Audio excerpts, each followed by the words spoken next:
I've always loved camping. Ever since I was a kid, the woods felt like a second home. My friends and I used to hike in the summer, pitch tents under the stars, and make memories around the campfire. This time was supposed to be like any other, just me, my gear, and the wilderness. But things took a turn, one I never expected. Started out like any other weekend. I had everything packed the night before: tent, sleeping bag, food, a flashlight, and a first aid kit. I was heading to a quiet spot in the mountains, a place I had been to a dozen times. The weather forecast promised clear skies, so I wasn't concerned. I made my way up to the trailhead early in the morning, leaving behind the noise of the city. The air felt fresh and crisp as I started the hike. The path was familiar, rocky terrain with trees towering overhead. The woods were thick, but not enough to block the sunlight completely. I could hear the rustling of the leaves and the occasional chirp of birds. It was peaceful. I kept my pace steady, enjoying the solitude, letting my mind wander as I walked deeper into the woods. The first few hours were uneventful. The hike took me higher into the mountains, and as the day wore on, the temperature dropped. By the time I reached my campsite, it was late afternoon, and the sun was starting to dip behind the trees. The clearing where I planned to camp was perfect, just like every other time. There was a small creek nearby. It sounded calming as I set up my tent. I didn't bother starting a fire yet. I wanted to wait until nightfall. Instead, I made a quick meal and sat by the creek for a while. The peace of the woods was something I couldn't get enough of. For a moment, I thought how lucky I was to have this place to myself. As the evening rolled in, the shadows in the trees grew long, and the temperature dropped. I finally started the fire, the crackling flames bringing warmth. The light danced on the surrounding trees, casting eerie shadows on the ground. But it was nothing to be afraid of, just nature doing its thing. That's when I noticed something odd. It was the way the firelight flickered in the distance.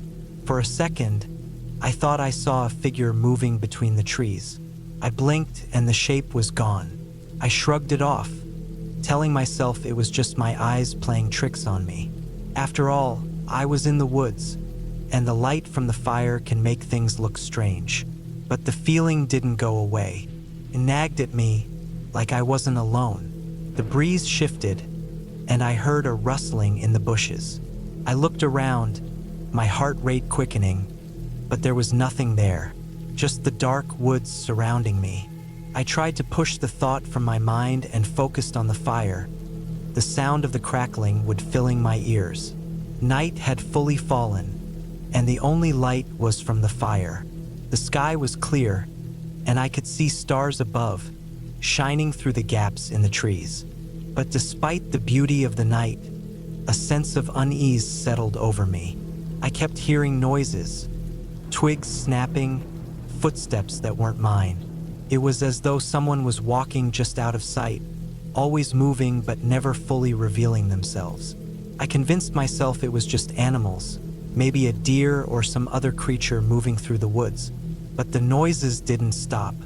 They continued for hours, getting closer, then farther away, then closer again. It was starting to feel too deliberate, like someone or something was circling me. I checked my phone for any signal.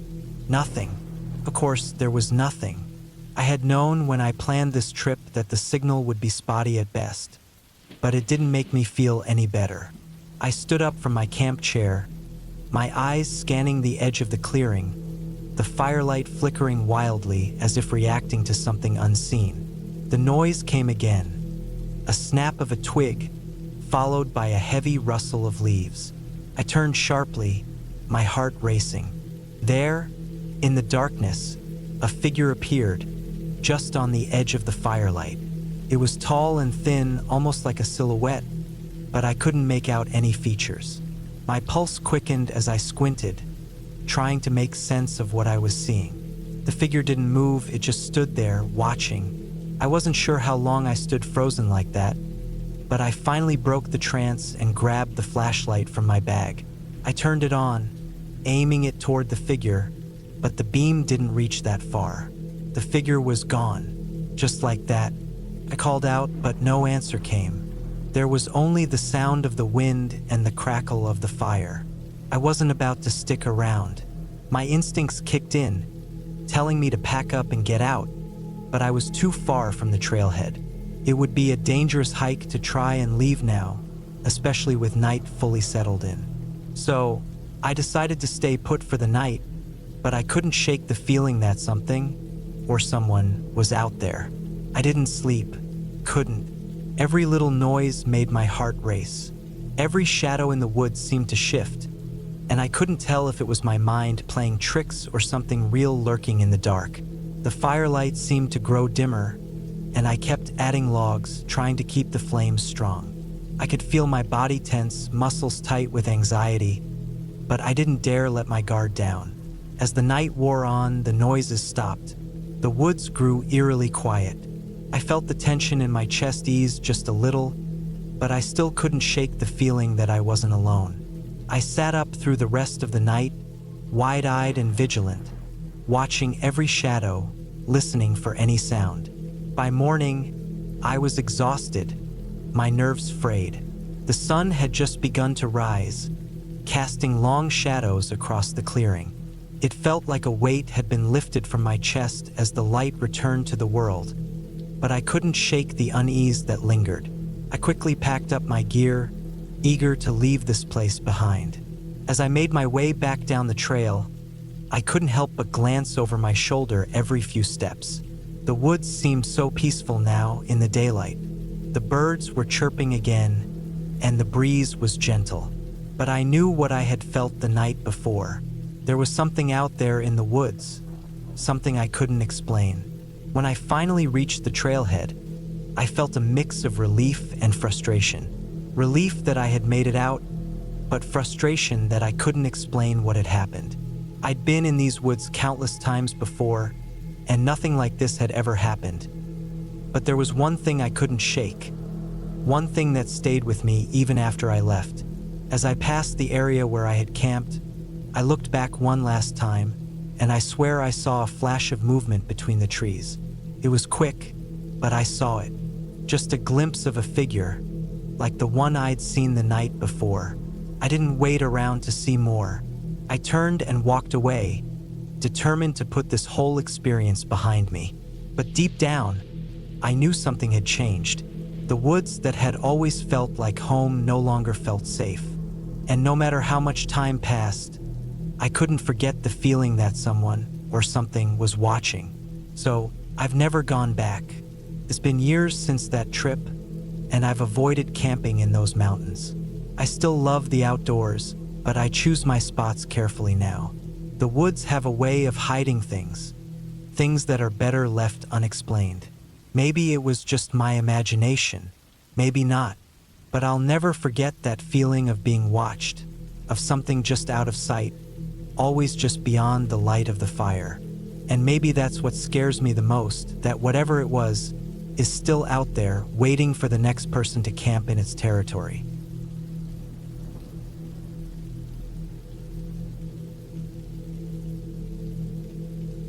I wasn't sure why I decided to go camping alone that weekend. It wasn't something I usually did, but something about the idea of being completely alone in the wilderness appealed to me. No distractions, no noise from the city, just the sound of the wind through the trees and the occasional bird call. I had read about a secluded campsite deep in the woods that wasn't too far from where I lived, but far enough to feel like I was escaping. The reviews online had mentioned that it was peaceful, perfect for anyone who wanted to get away from it all. The drive up was smooth, and I was excited. I had packed light: a tent, sleeping bag, a couple of changes of clothes, and enough food to last the weekend. The sun was still high in the sky when I parked at the trailhead, which was just a small dirt lot surrounded by dense forest. The trail was narrow, lined with thick bushes and towering trees that blocked out most of the sunlight. I could already hear the distant hum of insects and the occasional rustle of something moving through the underbrush. I grabbed my backpack and started walking, following the signs that led toward the campsite. The air was fresh, and I could smell the earth and the pine trees around me. It felt good to breathe in air that didn't smell like gasoline or exhaust fumes. The trail wound through the woods, and I could hear the occasional crunch of leaves and twigs beneath my boots. As I walked deeper into the forest, the sounds of civilization faded away, leaving only the sounds of nature around me. After about an hour of walking, I arrived at the campsite. It was exactly what I was hoping for. There was a small clearing surrounded by trees, with a fire pit in the center and a few flat areas perfect for pitching my tent. I set up quickly, my hands moving with familiarity despite the fact that I didn't camp often. The tent went up without a hitch, and I gathered some firewood from the pile someone had left behind. Once the fire was going, I sat down on a log near the pit and stared into the flames. The sun was starting to dip below the horizon, and the temperature was dropping. I pulled my jacket tighter around me and grabbed a bag of trail mix from my backpack, munching on it while the fire crackled. It was peaceful. Too peaceful, maybe. There was a sense of isolation here, far away from anyone else, and for some reason that made the place feel a little off. The forest around me seemed to be alive in its own way. I could hear the wind rustling the leaves above, the occasional snap of a twig, and in the distance, the faint sound of what might have been a large animal moving through the woods. But there were no voices, no signs of people anywhere nearby. It was just me and the wilderness. I hadn't planned on staying out long, but as the evening wore on, I found myself growing drowsy. I didn't want to go to bed just yet, though, so I decided to take a short walk around the area before heading to sleep. I grabbed my flashlight and set out into the trees, following the narrow trail that led away from the campsite. The light from my flashlight danced over the trunks of the trees, casting long, strange shadows on the forest floor. Every so often, I'd hear something in the distance, an animal maybe, but I couldn't tell what it was. The deeper I went into the woods, the darker it seemed to get. It was as if the trees were closing in around me, blocking out the last of the fading light. I was about to turn back when I heard a noise. It was soft at first, barely audible over the sounds of my own breathing. But then it grew louder, a snapping sound, like someone stepping on a twig, followed by another, and then a faint rustling. My heart started to beat a little faster, but I told myself it was just a deer or some other animal moving through the woods. Still, I couldn't shake the feeling that something was watching me. I turned around, shining the flashlight in a circle, but the beam of light only revealed the endless trees and underbrush. I swallowed hard and decided it was time to head back. I turned around and made my way back to the campsite, walking a little faster now, the hairs on the back of my neck standing on end. When I returned to the campsite, I was relieved to see the fire still burning brightly. I sat down by the fire again, trying to shake off the unease that had settled over me. It was just my imagination, I told myself. The forest was full of animals, and I had probably startled one of them. That was all. But as the night grew darker, I couldn't ignore the feeling that something was off. The sounds of the forest had changed. The rustling in the trees had stopped, and there was an eerie silence that seemed to stretch on forever. Even the fire crackled in an unsettling way, like it was trying to tell me something. I glanced around, half expecting to see eyes watching me from the darkness, but the shadows were empty. I couldn't help it. I felt like I wasn't alone. The forest had always been a peaceful place to me, but now it felt suffocating, like the trees themselves were closing in on me. My eyes kept darting to the edge of the clearing, where the trees grew thicker. Every time the wind shifted, I thought I saw movement in the shadows. I tried to tell myself it was just the wind playing tricks on my eyes, but I couldn't shake the feeling that I was being watched. I decided to go to bed, hoping that sleep would bring some relief. But as I lay in my tent, the feeling of unease didn't fade. The silence outside was deafening, broken only by the occasional crackling of the fire. I kept the flashlight close by, not because I was afraid of the dark, but because something about this place was starting to feel wrong. I tossed and turned in my sleeping bag, but sleep didn't come. Then, around midnight, I heard something outside.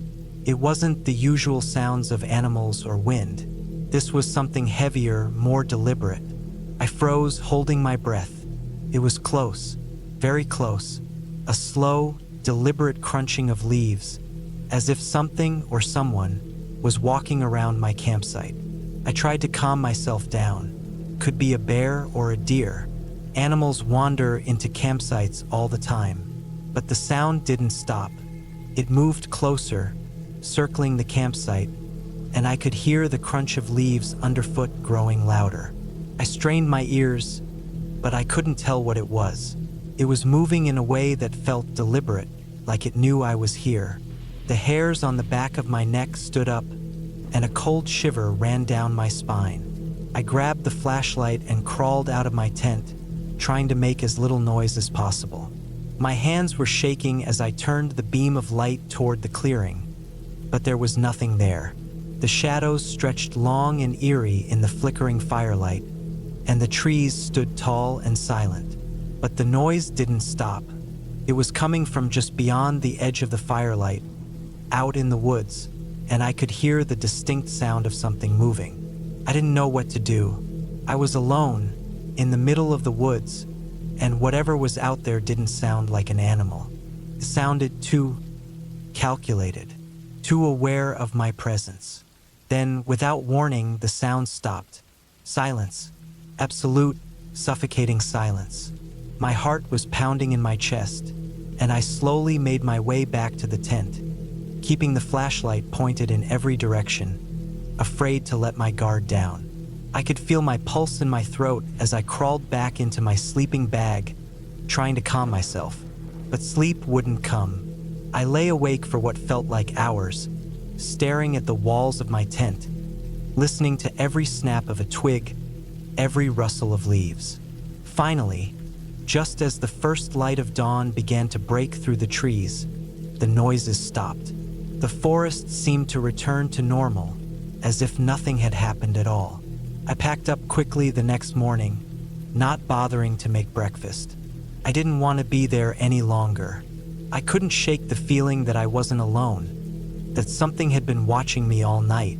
I took the trail back to the car, my steps quick and my mind racing. The further I got from the campsite, the more the unease seemed to fade. By the time I reached the trailhead, I felt like I could breathe again. When I got in my car and drove away, I glanced back at the woods. It looked peaceful, normal, but I knew better. Whatever had been out there, whatever had been following me, was still in those woods. I didn't know what it was, and I didn't want to know. I was just glad to be away from it. And as I drove home, I made a promise to myself. I would never camp alone in the woods again.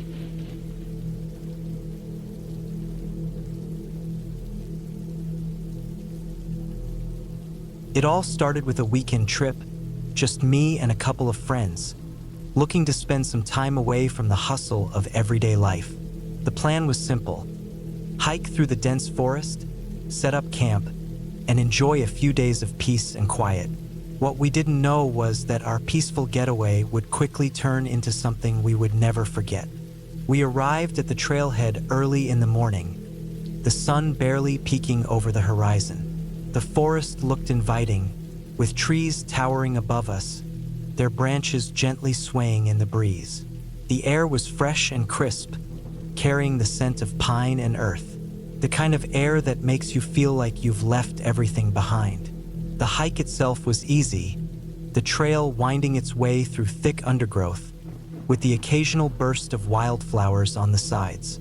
We made small talk, enjoying the sound of our boots crunching on the dirt path, the rustling of leaves, and the distant call of birds. There was nothing unusual about the surroundings. The world was calm, peaceful even. By noon, we found the perfect spot to set up camp near a stream, the water gurgling softly as it ran over rocks. The trees around us were thick, their branches forming a canopy that shielded us from the harsh midday sun. We unloaded our gear, pitched our tents, and started a small fire to cook our lunch. Everything seemed perfect. We talked, laughed, and joked around, not a care in the world. But as the afternoon wore on, things started to feel off. It was subtle at first, a small shift in the air. The breeze picked up, making the trees sway with a rustling sound that wasn't normal. It felt like the forest was alive, but in a way that made my skin crawl. I shook it off, thinking it was just my mind playing tricks on me. After all, I'd been hiking in the woods many times before. What was the worst that could happen? As evening came, we gathered around the fire, the warmth of the flames casting long shadows on the forest floor. The sun had disappeared behind the trees, and the sky was now a deep shade of purple. The fire crackled and popped, sending occasional sparks into the air. We had our dinner, telling stories and laughing, but there was still something unsettling in the air, something I couldn't put my finger on. The sounds of the forest grew louder as night fell. The usual rustling of leaves and chirping of crickets was replaced by an eerie silence. It was the kind of silence that made you realize how loud the forest had been just moments before. And then, just as I began to wonder if something was wrong, I heard it. A distant sound, barely noticeable at first. It was the sound of footsteps, not the usual sounds of animals moving through the underbrush, but something that sounded deliberate. Someone or something walking on the path just beyond the edge of the camp. My heart skipped a beat. I glanced at my friends, but they didn't seem to notice. They were still talking, oblivious to the noise.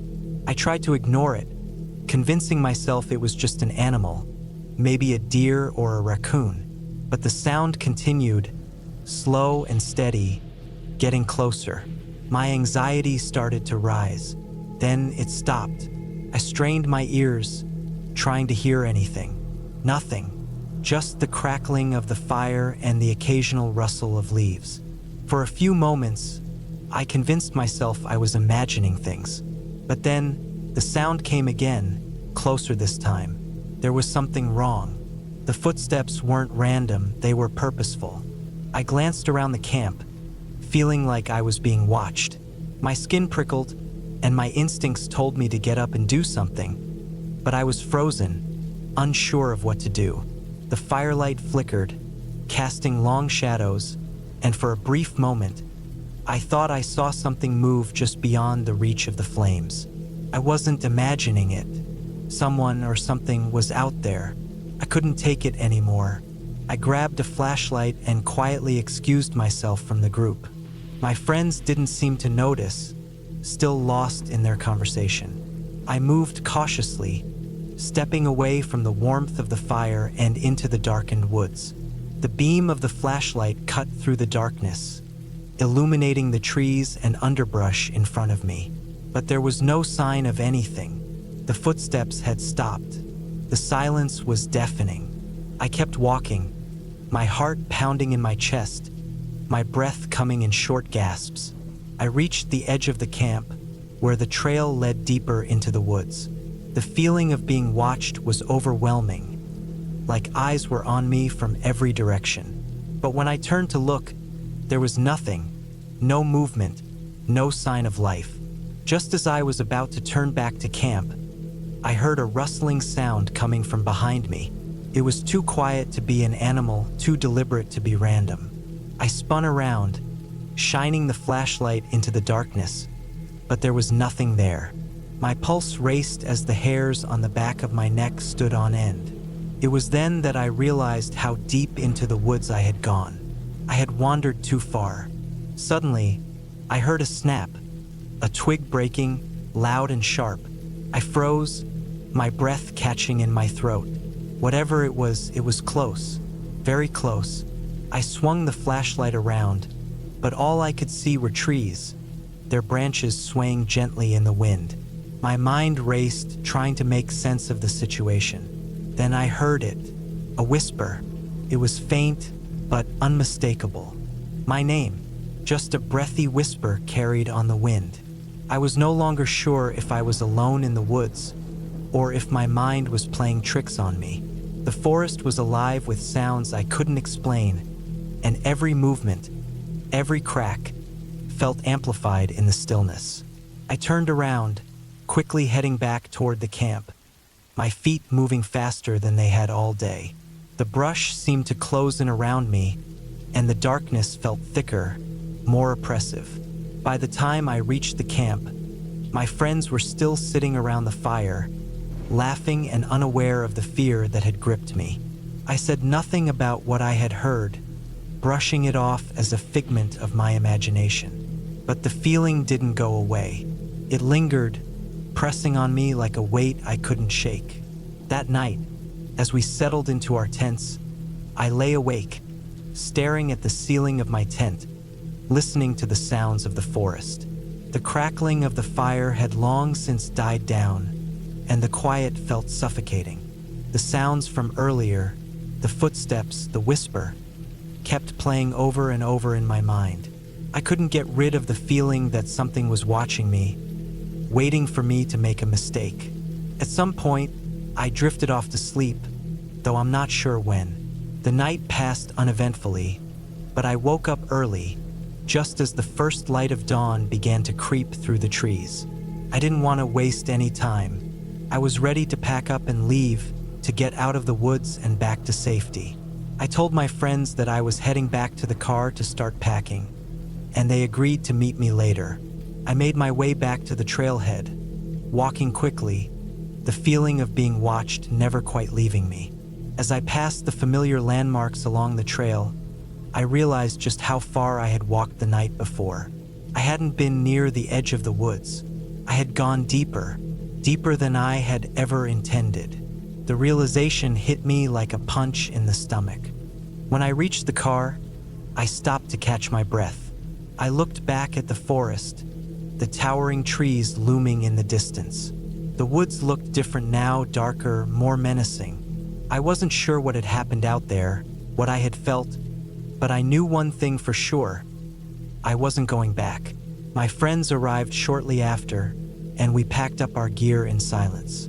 There was no more laughter, no more joking. We all felt it, the weight of whatever had happened in those woods. We drove away without looking back. To this day, I still don't know what I heard or felt in that forest. Was it just my mind playing tricks on me? Or was there something else out there? Something watching us? I'll never know for sure. But I do know this. There's a part of the woods that I'll never forget. A part that doesn't feel safe. A part that I'll never set foot in again. And I've learned never to ignore that feeling, that gut instinct, that tells you when something is wrong. Because sometimes it's right.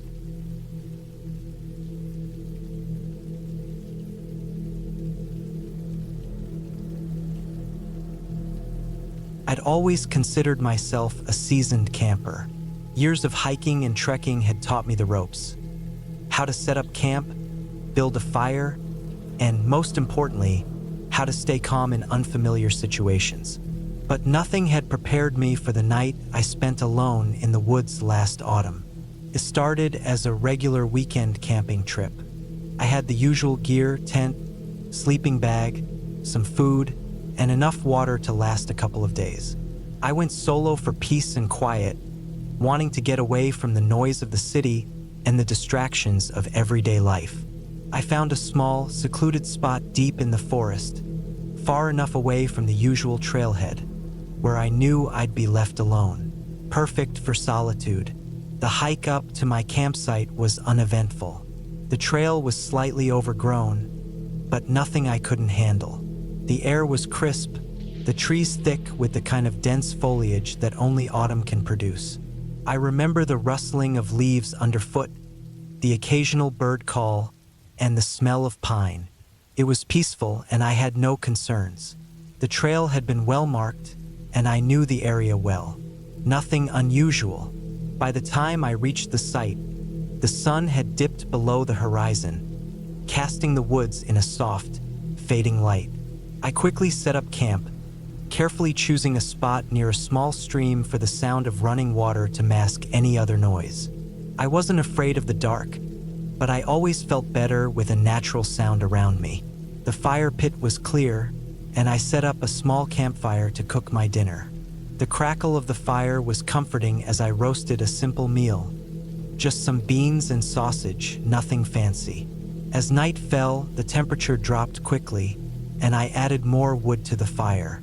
The forest, which had felt alive with movement during the day, now seemed still, almost eerily so. The wind had died down, and all that could be heard was the occasional snap of a twig somewhere deep in the forest. I chalked it up to animals, deer maybe, or a lone fox, no need to worry about it. I sat there for hours, just watching the fire and letting my mind wander. I didn't feel tired enough to sleep yet, but eventually, the solitude started to sink in. It was then that I heard it, a faint rustling, distant at first, but growing steadily closer. It wasn't the wind, and it didn't sound like an animal. The best way I can describe it was the sound of something deliberately moving through the forest, stepping around branches, sliding between trees. It was unmistakable, like someone or something was coming closer. First, I tried to shake it off. Maybe it was a larger animal, like a bear or something, but then I remembered the trail. There were no other campsites nearby. In fact, there was nothing for miles but dense trees and thick brush. No one else would be out here, especially this late. The thought hit me like a punch to the gut, and I quickly stood up, scanning the area around my camp. The firelight flickered, casting long, wavering shadows that seemed to stretch further into the trees than I expected.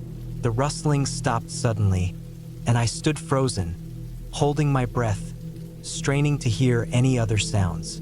There was nothing, just the steady hum of the evening night. But now the air felt wrong, thick, heavy. I tried to convince myself that I was just being paranoid, that it was just a curious animal or perhaps the wind again. But I couldn't shake the feeling that I was being watched. I added more wood to the fire, the crackling loud in the otherwise quiet night, trying to push the anxiety away. But the feeling of being watched didn't leave. It lingered, persistent and unsettling, making every shadow stretch and every creak of the forest seem like it was closing in. By now, I was on edge. Every sound made me jump. Every movement in the trees seemed like a threat. It had to be some animal, I kept telling myself, but in my gut, I knew it wasn't. Not anymore. Something was out there. Something human. The rustling came again, this time much closer. And then I heard something else. A soft, almost imperceptible sound that could have been a whisper. My heart hammered in my chest, my instincts screaming at me to get out of there. But I couldn't. The fire was still going strong, and I didn't want to leave it. Leaving the fire would mean plunging into complete darkness, into the unknown of the forest with whatever was out there. The night dragged on. I tried to stay calm, convincing myself that I was imagining things, but the sounds persisted. Sometimes I thought I saw movement at the edge of my firelight, flickers of shadow darting between trees. And then, there it was again, a rustling, followed by the unmistakable snap of a twig, so loud it echoed through the trees. That was it. I couldn't take it anymore. My survival instincts kicked in, and I grabbed my backpack, stuffed my sleeping bag inside, and doused the fire with dirt. The sudden silence that followed the extinguishing of the flames was deafening. It felt like the forest was holding its breath, waiting. I took one last look around the campsite, my eyes frantically scanning the trees, but I couldn't see anything. With my heart pounding in my chest, I began to move cautiously toward the trail, staying low and trying to make as little noise as possible. My mind was racing with every possible scenario. Whoever or whatever was out there, I didn't want to be caught in the open. I needed to get to the trailhead. I needed help, but the forest had other plans. Just as I was about to step off the campsite and head for the trail, I heard the unmistakable sound of footsteps behind me. Quick, deliberate steps. My body froze. My blood ran cold. I couldn't make out the figure, but I could feel its presence just beyond the fire's light. It was real, not an animal, not a figment of my imagination. I darted into the trees, moving as silently as I could, my breath shallow and quick. My heart pounded so loudly I was sure whoever was behind me could hear it. The woods felt like a maze, every tree a potential hiding place. I had no idea how far the trail was, how close the camp was to where I needed to be. The darkness closed in, suffocating. Every sound was amplified in the silence of the night, and every twig underfoot felt like a thunderous crash. I ran. I had no other choice. The crunch of the forest floor beneath my boots was drowned out by the pounding of my heart in my ears. I stumbled through the underbrush, barely able to keep my bearings. My mind was a whirl of panic and fear. Every step felt like it might be my last. And then, just as quickly as it had started, it stopped. The footsteps, the rustling, everything. The forest returned to its natural sounds. The wind, the rustling leaves, the distant hoot of an owl. But it didn't matter. I didn't stop to check. I didn't dare. I ran, full speed now, my legs aching, my breath ragged, until I finally saw the faint outline of the trail ahead. My body felt like it was on autopilot, a survival instinct driving me forward. I didn't dare look back. I didn't stop until I was at the trailhead, my heart still racing, my mind still in overdrive. The rest of the hike back to the car was uneventful, but every snap of a twig, every gust of wind, made my skin crawl. When I finally reached the parking lot, the dawn was breaking, the first light of morning chasing away the night's terror. I never went back to that spot. I couldn't bring myself to. And to this day, I don't know what I encountered in the woods that night. But whatever it was, I was glad to leave it behind. I've always told myself that if I hadn't run when I did, if I hadn't trusted that instinct deep down inside, I might not be here today. I don't know who or what was out there, but I know I'm not taking any chances ever again. The woods are full of secrets, and some of them are best left undisturbed.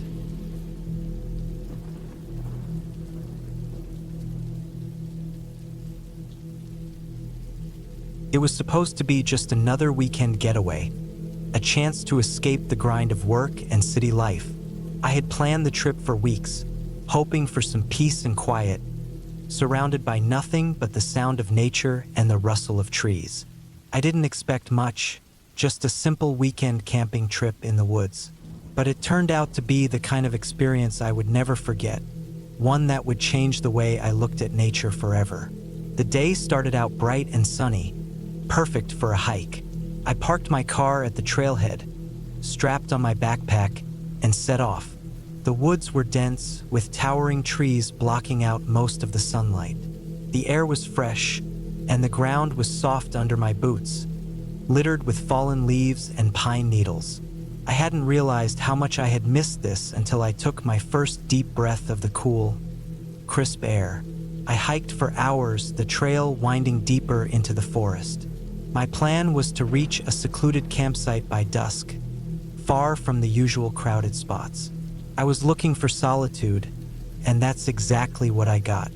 The further I went, the less I saw of other hikers, until I was completely alone. By the time I reached my destination, the sun was beginning to dip below the horizon, casting long shadows through the trees.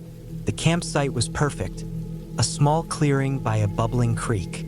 I set up my tent, gathered firewood, and started a fire. As I sat there, staring into the flames, I felt completely at ease. There was no one around, no distractions, just the sounds of the forest and the crackling of the fire. It felt like the kind of peace I had been craving. But as night settled in, something started to feel off. At first, it was nothing more than a sense of unease, like the hairs on the back of my neck standing up. I tried to shake it off, blaming it on the isolation. After all, it was just me and the wilderness. The sounds of the forest grew louder as the evening wore on, but it was when the fire began to die down that I started to hear something different. Footsteps. Not the casual scuffling of an animal, but the deliberate, heavy steps of someone walking through the forest. I froze, straining my ears to hear better. The footsteps stopped, then started again, moving closer to my camp. I quickly grabbed a flashlight from my bag and shone it toward the sound. The beam cut through the dark, illuminating nothing but the trees. There was no one there. I tried to convince myself it was just an animal, maybe a deer or a bear, but the sound of those footsteps didn't sit right with me. I kept the flashlight in my hand, shining it around every few minutes, my mind racing with scenarios. Was someone else out here? Someone who might not be so friendly? The forest, which had seemed so peaceful earlier, now felt suffocating, and every rustle of leaves made my heart race. The sound of the creek running nearby, which had been soothing, now seemed like an ominous reminder of how isolated I was. I decided to stay in the tent, not daring to step outside again. The fire was almost out, and I didn't have much wood left to keep it burning through the night. I curled up in my sleeping bag, trying to shut out the thoughts racing through my mind. The silence in the woods was deafening. No birds, no animals, just that oppressive, unnatural quiet.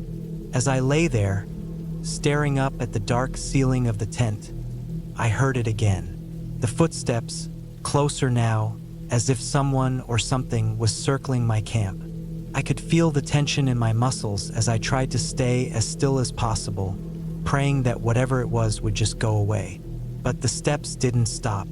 They moved in a slow, rhythmic pattern, pacing around my camp like a predator stalking its prey. I felt trapped, alone in the middle of nowhere with no way to call for help. My mind raced. Should I try to confront whatever was out there? Or should I stay hidden and hope it would leave? The feeling of dread grew stronger, my breath quickening as I listened to those heavy steps drawing closer. Suddenly, the footsteps stopped. Everything went silent again. I held my breath, straining my ears to hear anything, but there was nothing. I decided to take a chance. I slowly unzipped the tent flap, poking my head out to see what was going on. The fire was nearly out, casting only a weak glow around the camp. Then I saw it, a shadow. Not an animal, but a figure moving between the trees. It was tall, almost too tall, and it moved with an eerie, unnatural fluidity. My heart stopped as I realized that I wasn't alone out here. Someone or something was watching me. I quickly zipped the tent flap back up, my heart pounding in my chest. I lay there, staring at the ceiling, telling myself I was just imagining things. But I knew I wasn't. I knew that something was out there, something I couldn't see, but I could feel it. I had to get out of there. At dawn, I decided I would pack up and leave as quickly as possible. I had no idea what had been out there last night, but I wasn't going to stick around to find out. The fire was completely out now, and the woods were silent. I didn't even stop to make breakfast. I just packed my things as quickly as I could and left the campsite behind. The hike back to the trailhead was one of the longest of my life. Every crack of a twig underfoot made my heart race, and every rustle of leaves had me looking over my shoulder. The further I went, the more I felt like I was being followed, like something was right behind me. But whenever I turned around, there was nothing there. When I finally reached my car, I breathed a huge sigh of relief. I got in, slammed the door, and drove away without looking back. As I left the forest behind, I couldn't shake the feeling that something was still out there, watching me. But whatever it was, it stayed in the woods. To this day, I don't know what I encountered that night. I've never gone back to that campsite, and I don't plan to. I've heard stories of people disappearing in the woods, never to be seen again, and now I understand why. The forest isn't always what it seems, and sometimes the things that live in the woods are far worse than we could ever imagine.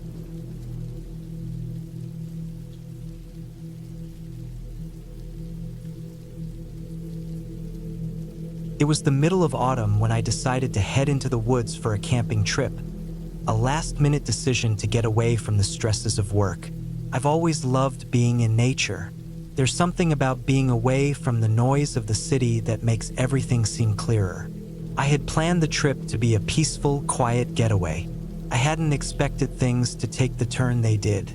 I drove for what felt like hours, the forest getting denser with each mile, the trees growing taller and more imposing.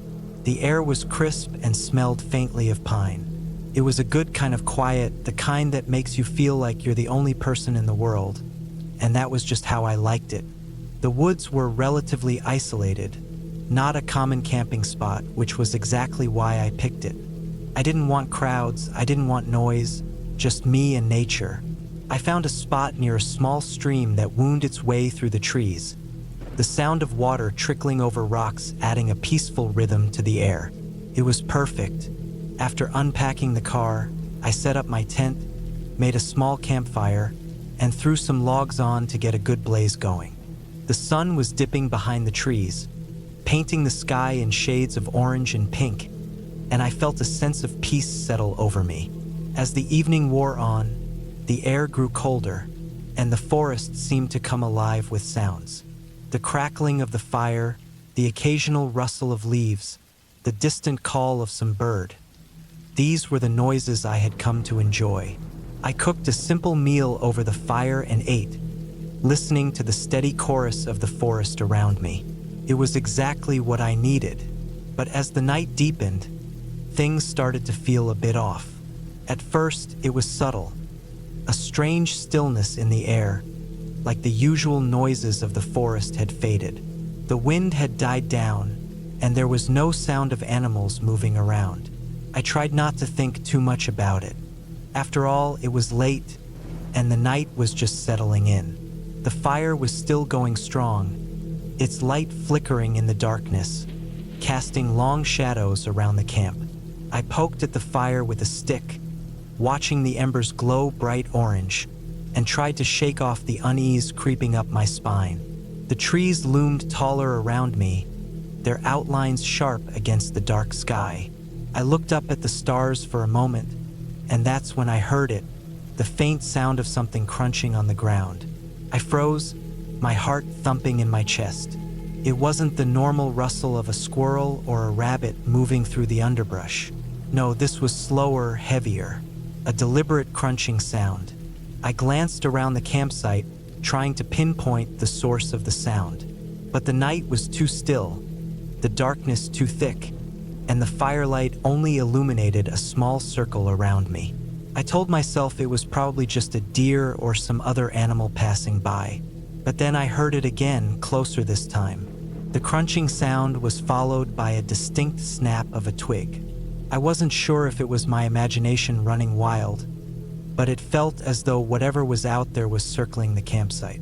My first instinct was to grab my flashlight and check, but I held back. The light from the fire flickered, casting shadows that made it difficult to see past the immediate area around me. I didn't want to shine the light into the dark woods and alert whatever it was that I was aware of its presence. I sat completely still, straining my ears to catch any more sounds. There was nothing for a long moment, and then came the faintest rustling, a low, steady sound as though someone, was moving through the underbrush, deliberately trying to stay out of sight. My heart pounded in my chest, and I could feel my pulse racing in my throat. My mind was racing, trying to come up with an explanation. Could be an animal, but it didn't feel like it. Felt like something much more unsettling. I grabbed a nearby stick, the firelight casting long shadows as I gripped it tightly, trying to calm myself. The tension in the air was thick, and the forest seemed to hold its breath. The crunching stopped for a moment, and I allowed myself a shaky exhale, thinking that whatever it was had moved on. But then came a loud snap, a branch breaking underfoot, unmistakable and far too close. I froze. The sound was right on the edge of the camp, just beyond the light of the fire. I couldn't see anything, but I knew that something was there. My mind raced, trying to think logically.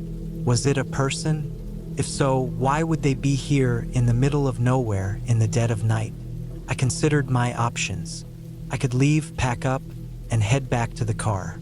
But the thought of driving through the dark woods alone, not knowing who or what was out there, felt worse than staying put. Besides, I didn't want to leave in a panic. I tried to remind myself that it was probably nothing, just the natural sounds of the forest playing tricks on my mind. I took a slow, deliberate breath and stood up, my hands still clutching the stick. I didn't want to show fear. I forced myself to act calm, like I was in control, even though every muscle in my body was on high alert. The darkness seemed to press in around me, and I started to regret not bringing a larger flashlight or more protection. That's when I saw it. A figure, just a shape at first, moved silently through the trees at the edge of the camp. It was tall, much taller than a normal person, and I could barely make out any details.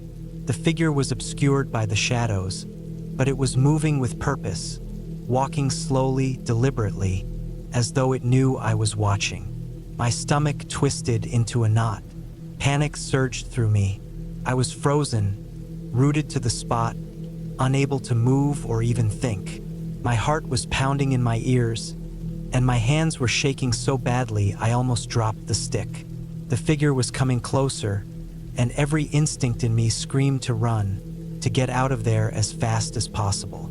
But I couldn't bring myself to move. It was then that I noticed something odd. The figure wasn't moving like a person. It was too smooth, too unnatural. It seemed to glide rather than walk, and the sound of the crunching twigs had stopped. The air felt colder, the tension unbearable. I watched as the figure came into full view, stepping into the light of the fire. My breath caught in my throat.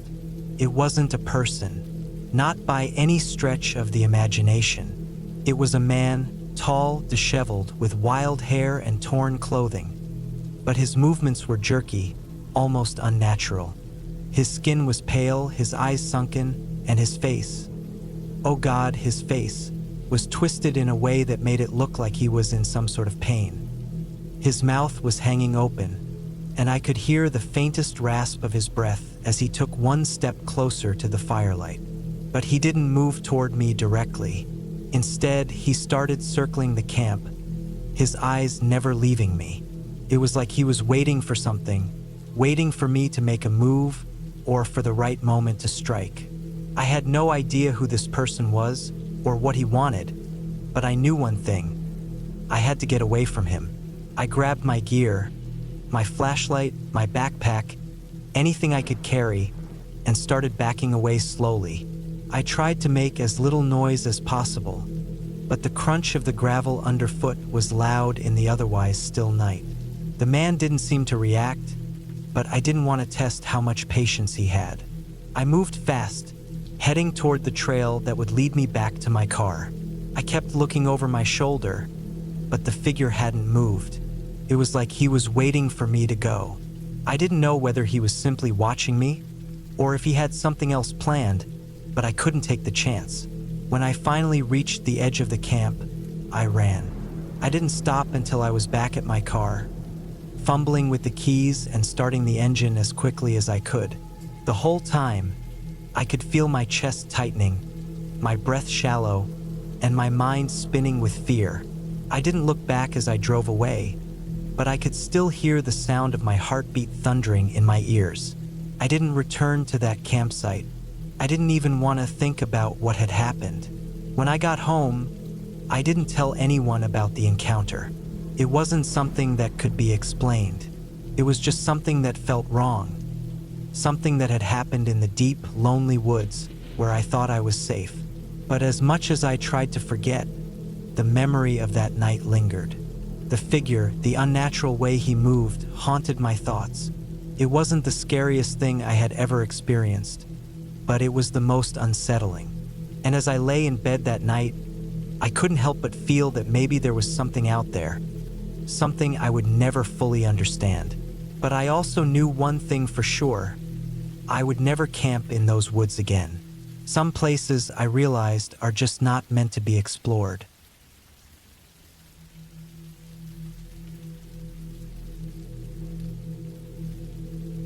I never expected a simple camping trip to turn into something like this. It was supposed to be just a quick getaway, a few days away from work, the noise of the city, and the constant distractions. I had planned everything down to the smallest detail. The tent, the gear, the food, everything packed and ready. The weather was perfect, and the campsite was just secluded enough to feel like I was truly away from it all. But now, in the middle of the night, I wish I'd never even thought of it. I arrived at the site around late afternoon. The sun was still high in the sky, and the forest around me seemed alive. Birds chirped from the treetops, a soft breeze rustled the leaves, and the scent of pine filled the air. It was peaceful. I set up my tent near a small creek, making sure everything was arranged just right. I always liked camping by water. It felt comforting. The sound of flowing water was always relaxing, and I figured I'd enjoy it while I had the chance. As the evening drew closer, the sky shifted from bright blue to soft shades of orange and pink. I built a small fire by the creek, the kind that would just keep me warm, but not too much, and settled into my camp chair. I had a book with me, but it wasn't long before the peaceful atmosphere lulled me into a quiet contemplation. No one else was around. It was just me, the forest, and the creek. It was at that point that I first heard it, the sound of something moving through the underbrush. At first, I tried to ignore it. The forest is full of animals, after all. Could have been anything: deer, raccoons, maybe even a bear. I wasn't particularly worried. I'd been camping for years and had encountered animals before, but this sound didn't seem right. It wasn't the usual rustling of leaves or a creature moving quietly. It was heavy, deliberate, almost like something or someone was trying to be stealthy. I stayed still, hoping whatever it was would just pass by. I couldn't see anything through the thick trees around me, but I kept my eyes trained on the darkness beyond the firelight. The noise continued, coming closer, moving from one side of me to the other. Then it stopped. I waited. Nothing. No more sounds. The wind picked up, the leaves rustled, but that was it. I shook my head, trying to push the thought from my mind. Maybe it was just a deer, or perhaps some other animal that I hadn't seen yet. Still, a creeping unease lingered in the pit of my stomach. It wasn't right, the way it had moved so deliberately. I tried to focus on my book again, but I couldn't shake the feeling that I wasn't alone. That sense of being watched never quite went away. Every so often, I'd hear another noise from the woods, the twigs snapping under weight, the rustling leaves. But it was always just distant enough for me to brush it off. Until suddenly it wasn't. I stood up, my heart pounding.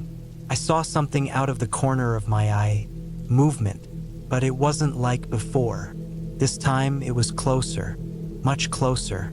Something large, dark, and quick flashed across the tree line, and then it was gone. I froze, staring into the dark. For a moment, I felt a cold wave wash over me. My mind raced, trying to make sense of what I'd just seen. My first thought was bear. Maybe a bear had gotten too close, but I didn't think bears moved quite like that, so fast, so deliberately. I grabbed the flashlight from my bag, heart hammering, and scanned the trees. The beam of light flicked across the forest. Nothing. My breathing slowed, but the unease never left. I shone the light in the direction where I'd seen the movement, and just as I did, I thought I saw something. It was quick, a flicker of motion, too fast for me to properly see, but I could tell something was there. My skin prickled. I couldn't shake the feeling that whatever it was watching me. I stood there for what felt like an eternity, staring into the darkness.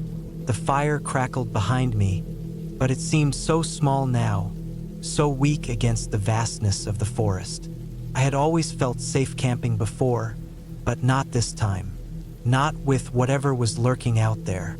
I turned quickly and made my way back to the tent, my steps hurried but deliberate. I didn't want to show fear, but my mind was racing. Something wasn't right. I unzipped the tent and crawled inside, securing the flap as quietly as I could. I didn't feel safe out there anymore, not even with the fire burning. Inside the tent, I sat down and tried to calm myself. I checked my phone, but of course there was no signal. Not that it would have helped. I was far off the beaten path, miles from civilization. I didn't want to admit it to myself, but I felt a growing sense of dread. There was something out there, something that wasn't normal. Hours passed, or maybe just minutes, I couldn't tell.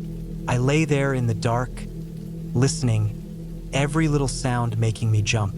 The wind continued to howl outside, and the sound of the creek was louder now, crashing against rocks. But I couldn't focus on that. All I could think about was the movement in the trees. Something had been out there.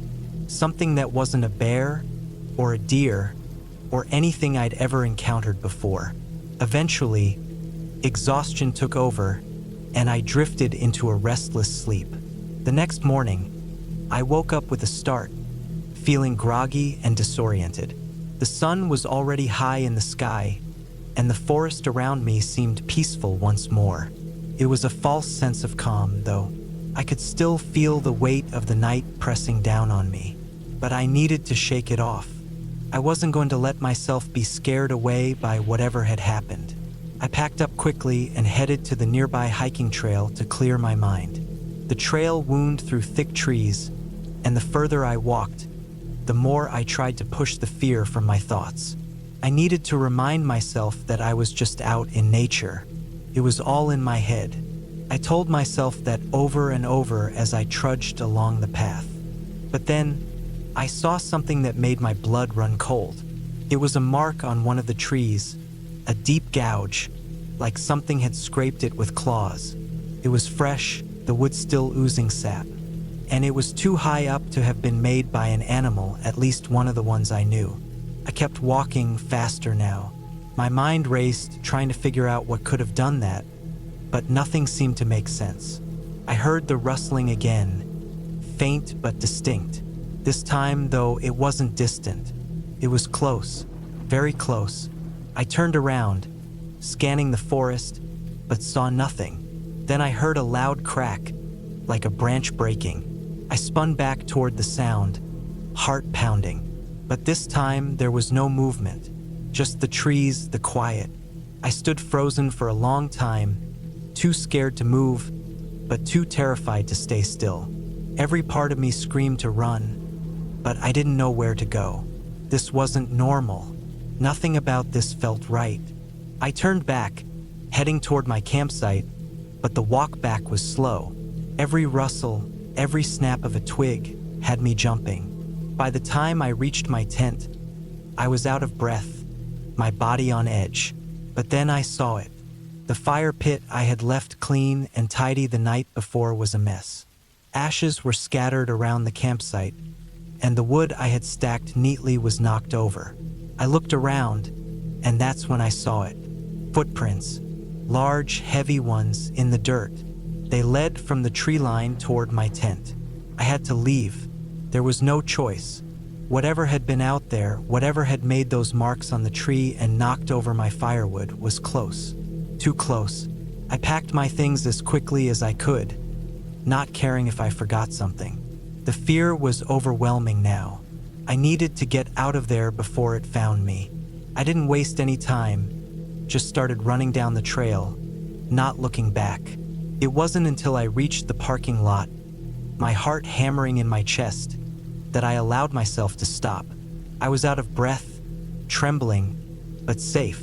I never went camping there again. The memories of that night still haunt me. I don't know what it was out there in the forest, but I know one thing for sure: I don't ever want to find out.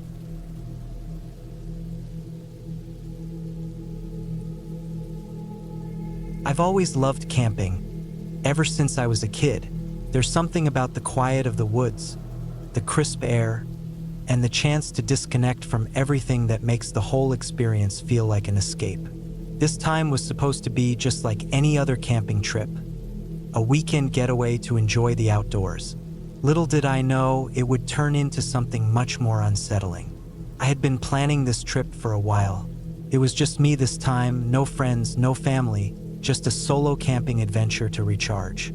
I chose a remote area I had read about online. It wasn't too far from home, about a 4-hour drive, but it was deep in the woods, far enough away from any towns or people to make it feel secluded. I'd always wanted to camp somewhere truly isolated, where the silence was only broken by the sound of wildlife. I arrived just as the sun was starting to dip below the horizon, casting a golden light through the trees. The air was still warm, but the chill of nightfall was starting to set in. The trail to the campsite was narrow and winding, a little overgrown with the late summer growth. The further I went, the less well-marked it became. I had a map and a compass, so I wasn't worried, but the trail didn't seem as well-traveled as I had expected. The campsite was about a mile off the main trail, tucked between some dense trees with a clear view of a small creek. It was perfect. I set up my tent and unloaded my gear, settling in for a quiet night under the stars. The firewood I'd brought cracked and popped in the campfire, casting long, flickering shadows around the campsite. I ate a simple dinner, just some trail mix and a protein bar, then lay back in my camp chair to enjoy the stillness.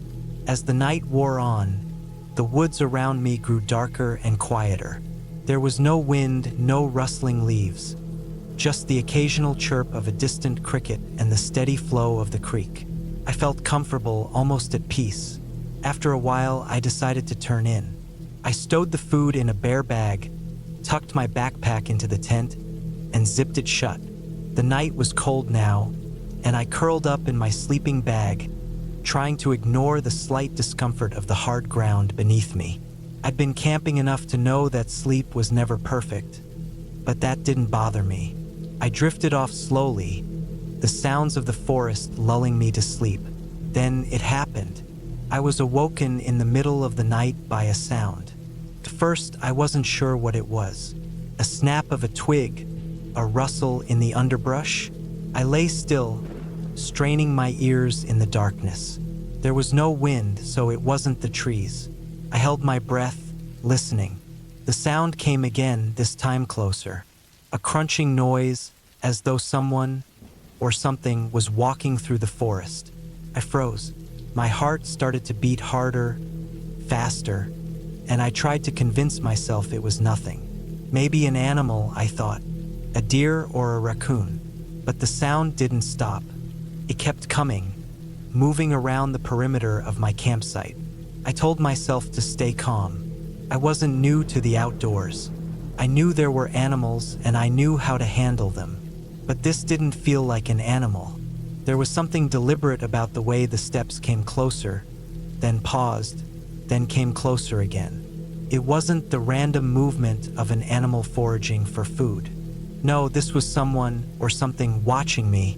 I held my breath and strained to listen. The crunching stopped suddenly, and for a moment, everything was silent again. My mind raced, trying to think of what to do. I didn't have a weapon, not even a knife within reach. All I had was my flashlight, my campfire, and my nerves. Then the sound came again, louder this time, right next to my tent. I could hear something breathing, slow and deliberate, almost like it was waiting for me to react. The breath wasn't animal-like, though. It was too deep, too steady. I felt my throat tighten as I tried to stay as still as possible. The minutes seemed to stretch on forever. I wanted to get up, to look outside, to do something, but I didn't want to risk it. What if there was someone out there? What if there was something out there? I clutched my flashlight tightly, praying it wasn't something I'd have to use. The sound of breathing continued, but now it was moving away. I didn't know if it was moving in circles around me or if it was just retreating deeper into the woods. My heart was racing now, my whole body tense. I lay there for what felt like hours, listening, waiting. Nothing came. Eventually, I fell into a restless sleep, but the fear lingered. The next morning, I woke up groggy, my body aching from the tension of the night. The sun had risen, casting long shadows across the campsite, but the air still felt thick with unease. I quickly packed up my things, deciding that I would leave early. Maybe it had been an animal, or maybe just my mind playing tricks on me in the dark. I couldn't shake the feeling that something wasn't right. As I was packing up my tent, I noticed something odd. The ground around my campsite had been disturbed. There were deep footprints in the soft earth, leading up to my tent and then back into the trees. They weren't animal tracks, these were too large, too human. My heart sank. I had heard someone moving around last night. Had they been watching me? Why hadn't I heard them leave? I quickly packed the rest of my gear, not caring to make everything perfectly neat. I just wanted to get out. I hurried down the trail, keeping my eyes constantly darting around, expecting someone or something to jump out at any moment. I didn't look back, not once. By the time I reached the trailhead, I was out of breath, my nerves frazzled. I got to my car and locked the doors immediately, taking a deep breath before starting the engine. I was shaking, but I was relieved to be leaving. It wasn't until I got home that I started to calm down, but the memory of those footprints, of the sounds in the night, kept me on edge. I didn't know who or what had been out there with me, but I was thankful to be away from it. That's the part that gets me. The woods are supposed to be peaceful, calm, a place to escape, but what I learned is that they can also be dangerous, not just because of animals or the wilderness, but because of the unknown. I never did figure out who or what was out there with me that night, but I do know one thing for sure. Next time, I'll choose a campsite a little closer to civilization. Some things are better left unexplored.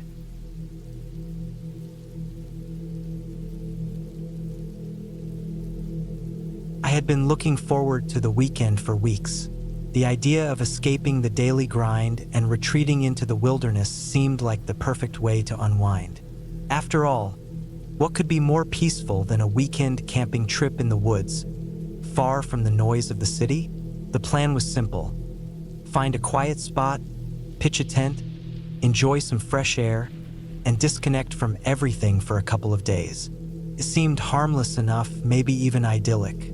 But that trip quickly turned into something I'll never forget. It was a Friday afternoon when I set off. I packed my gear the night before. A tent, a sleeping bag, a backpack filled with food, water, a first aid kit, a flashlight, and a few other camping essentials. I also brought a small stove for cooking and a good knife just in case. It was just me, no friends or family to join this time. I didn't mind being alone. In fact, I kind of preferred it. There was something calming about being out in nature, just you and the wilderness. I arrived at the campground around noon. The air was fresh and cool, and the trees around the area were tall and thick. The sun was shining brightly, casting dappled shadows on the forest floor. The campsite wasn't crowded, which I appreciated. A few other tents dotted the area, but they were spaced out far enough that I wouldn't have to worry about noisy neighbors.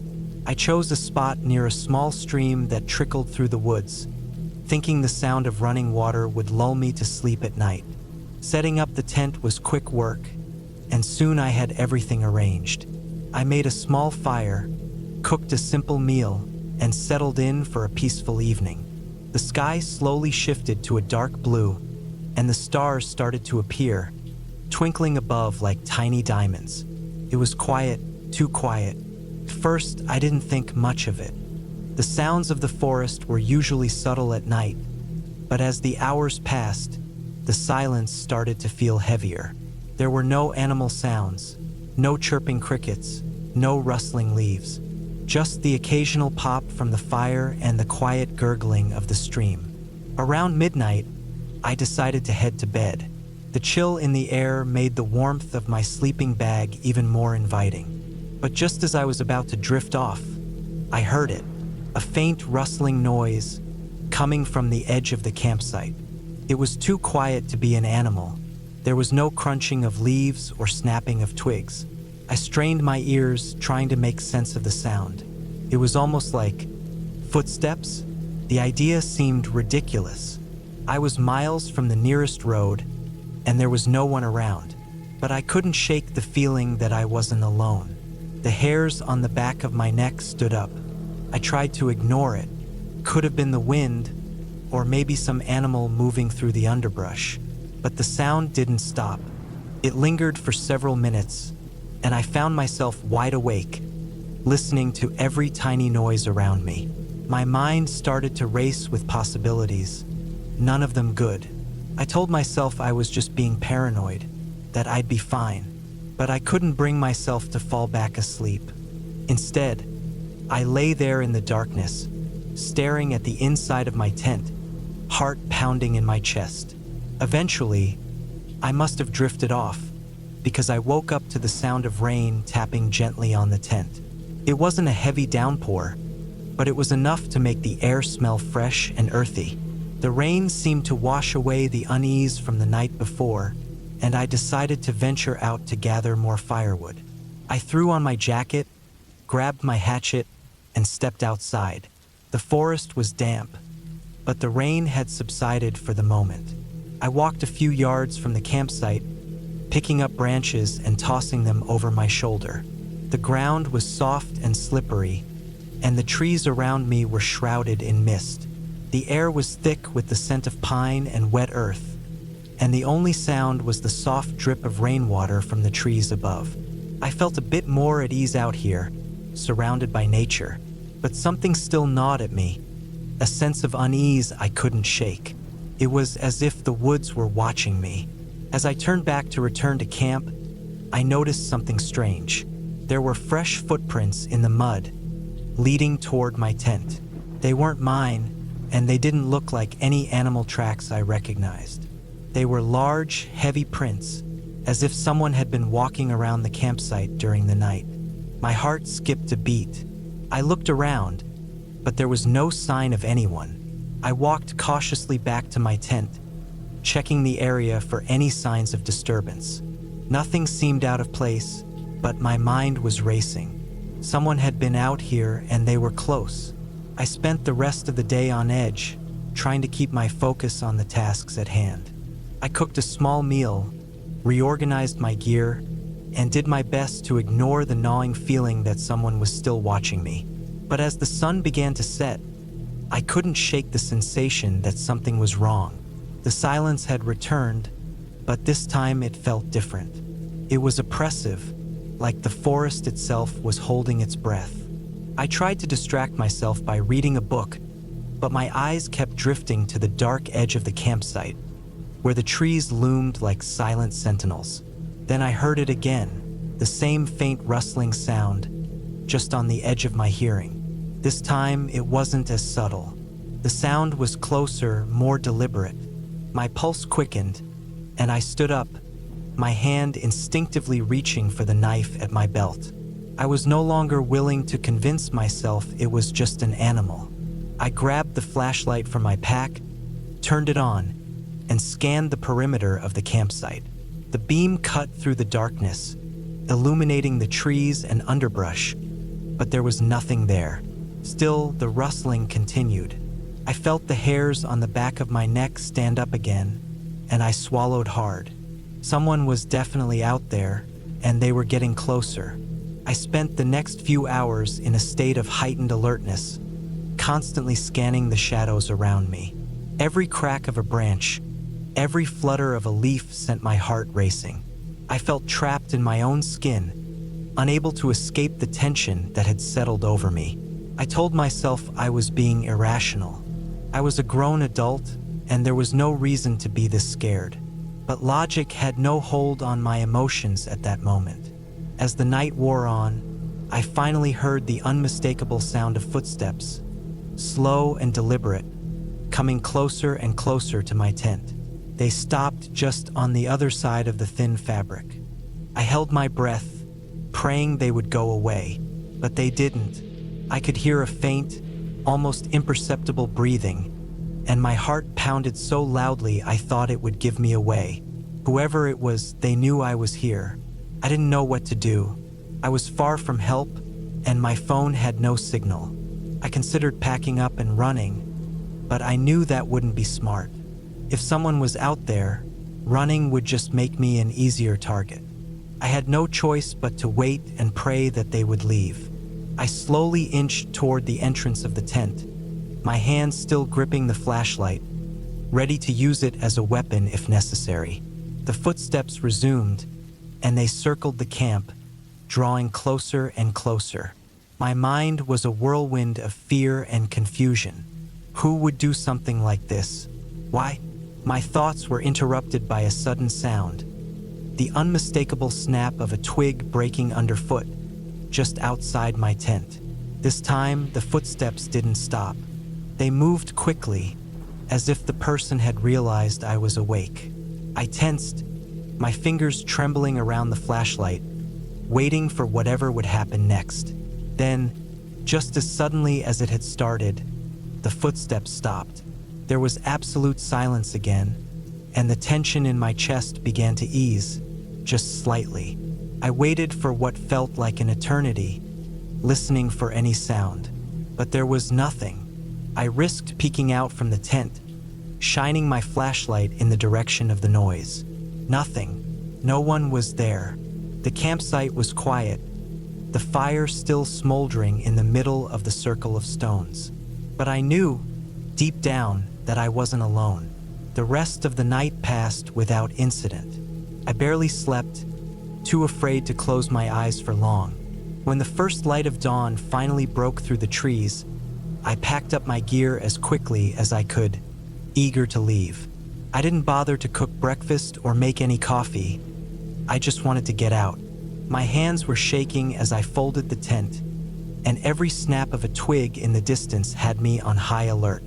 By the time everything was packed and the fire was out, I was ready to leave the forest behind. I didn't look back. The walk back to the car felt like the longest of my life, every step heavier than the last. When I finally reached my vehicle, I threw my gear in the trunk, slammed the door, and drove away as fast as I could. Even then, I couldn't shake the feeling that someone was following me. I never went camping again after that, and every time I hear a rustle in the woods or see a footprint in the dirt, I remember that night. Something or someone was out there watching, and I'll never forget the fear that gripped me in the silence of the forest.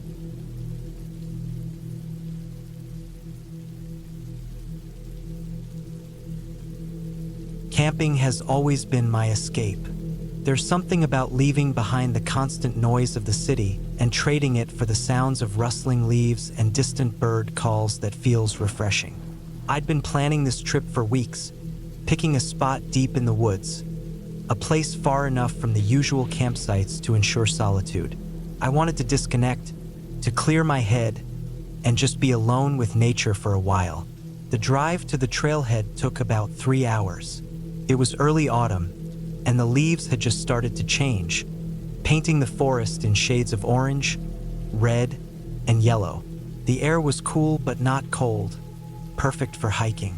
My pack was heavier than usual because I'd brought everything I'd need for 3 days. Tent, sleeping bag, food, water filter, first aid kit, the essentials. I'd also packed a small hatchet and a sturdy knife, tools I'd learned to always have on me when venturing into the wilderness. The trail was quiet. I passed a few other hikers early on, exchanging brief nods and smiles, but after a couple of hours, it felt like I had the whole forest to myself. The farther I went, the narrower the trail became, until it was barely more than a faint path through the underbrush. This was exactly what I'd been looking for: solitude, peace. I reached my intended campsite in the late afternoon. It was a small clearing surrounded by tall pines, with a shallow creek running nearby. The sound of the water was soothing, and the spot felt perfect. I set up my tent, gathered some firewood, and started a small fire to cook my dinner. As the sun dipped below the horizon, the temperature dropped, and the forest grew darker. The fire's glow was comforting, casting flickering shadows on the trees around me. After eating, I sat by the fire for a while, listening to the sounds of the forest. Crickets chirped, and the occasional hoot of an owl echoed through the trees. It felt peaceful, but there was also an underlying unease that I couldn't quite shake. Maybe it was just the isolation or the way the darkness seemed so absolute out here, far from any artificial light. I told myself it was just my imagination and climbed into my tent for the night. The first night passed uneventfully. I woke up with the sun filtering through the trees and spent the day exploring the area around my campsite. I followed the creek upstream, found a few interesting rocks, and even spotted a deer grazing in the distance. It felt good to disconnect, to be alone with my thoughts. But as the day wore on, I couldn't shake the feeling that I was being watched. It was subtle, just a nagging sensation at the back of my mind. I'd stop and look around, but there was never anyone there. Just the trees, the underbrush, and the occasional rustle of a squirrel or bird. That evening, I built another fire and cooked my dinner. The feeling of being watched was stronger now. It wasn't just in my head. I was sure of it. The forest felt different, quieter somehow. The usual sounds of wildlife seemed muted, as if the animals were hiding from something. I tried to ignore it, telling myself it was just paranoia, but I couldn't shake the unease. When it was time to sleep, I made sure my knife was within reach inside the tent. The second night was not as peaceful as the first. I woke up to a sound outside my tent. It was faint, like footsteps, but heavier than an animal. My heart raced as I lay there, straining to hear. The sound came again, closer this time. I gripped the knife tightly, my palms sweating. The footsteps stopped just outside my tent. I held my breath, every muscle in my body tense. Then, just as suddenly as they'd started, they moved away, fading into the distance. I didn't sleep much after that. When dawn finally broke, I unzipped the tent and stepped outside, knife still in hand. There were no tracks, no signs that anyone had been there. But I knew what I'd heard. Someone had been outside my tent. I debated packing up and leaving, but I'd come out here to get away, and I didn't want to cut the trip short because of some unexplained noise. Still, I couldn't shake the unease. I spent the day close to camp, keeping my fire going even during the day. The feeling of being watched didn't go away. If anything, it grew stronger. I kept glancing over my shoulder, expecting to see someone standing there, but there was never anything. As night fell on the third day, I decided to keep the fire burning all night. I gathered as much wood as I could and built the flames high. I stayed by the fire, unwilling to retreat to the tent. The forest was eerily quiet again, and my nerves were on edge. Every crackle of the fire, every rustle of leaves, made me jump. Around midnight, I heard it again, the footsteps. This time, they were deliberate, slow, circling the clearing. I couldn't see anything beyond the firelight, but I could hear them, moving just out of sight. I stood up, knife in one hand, hatchet in the other, trying to make myself seem bigger. "Who's there?" I shouted into the darkness, my voice trembling. There was no response, but the footsteps stopped. I stood there for what felt like hours, staring into the shadows, waiting for something to happen. Then, just as suddenly as before, the footsteps moved away, disappearing into the woods. That was it. I wasn't staying another night. As soon as the first light of dawn broke, I packed up my gear and started the hike back to the trailhead. My nerves were frayed, and every sound made me jump. I kept looking over my shoulder, half expecting to see someone following me, but the trail was empty. When I finally reached my car, I threw my pack in the back and locked the doors as soon as I got inside. The sense of relief was overwhelming as I drove away, leaving the forest behind. But even now, days later, I can't stop thinking about those footsteps, about the feeling of being watched. Whoever or whatever was out there, I'll never know. But one thing's for sure, I won't be camping alone again anytime soon.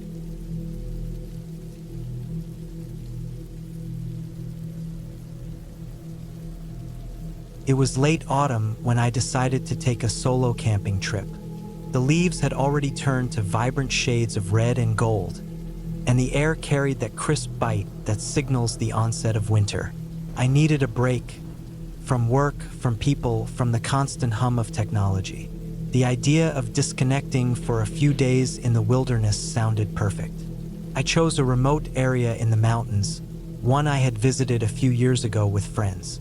It was quiet, far from any towns or even well-used trails. Exactly what I was looking for. I arrived at the trailhead around midday.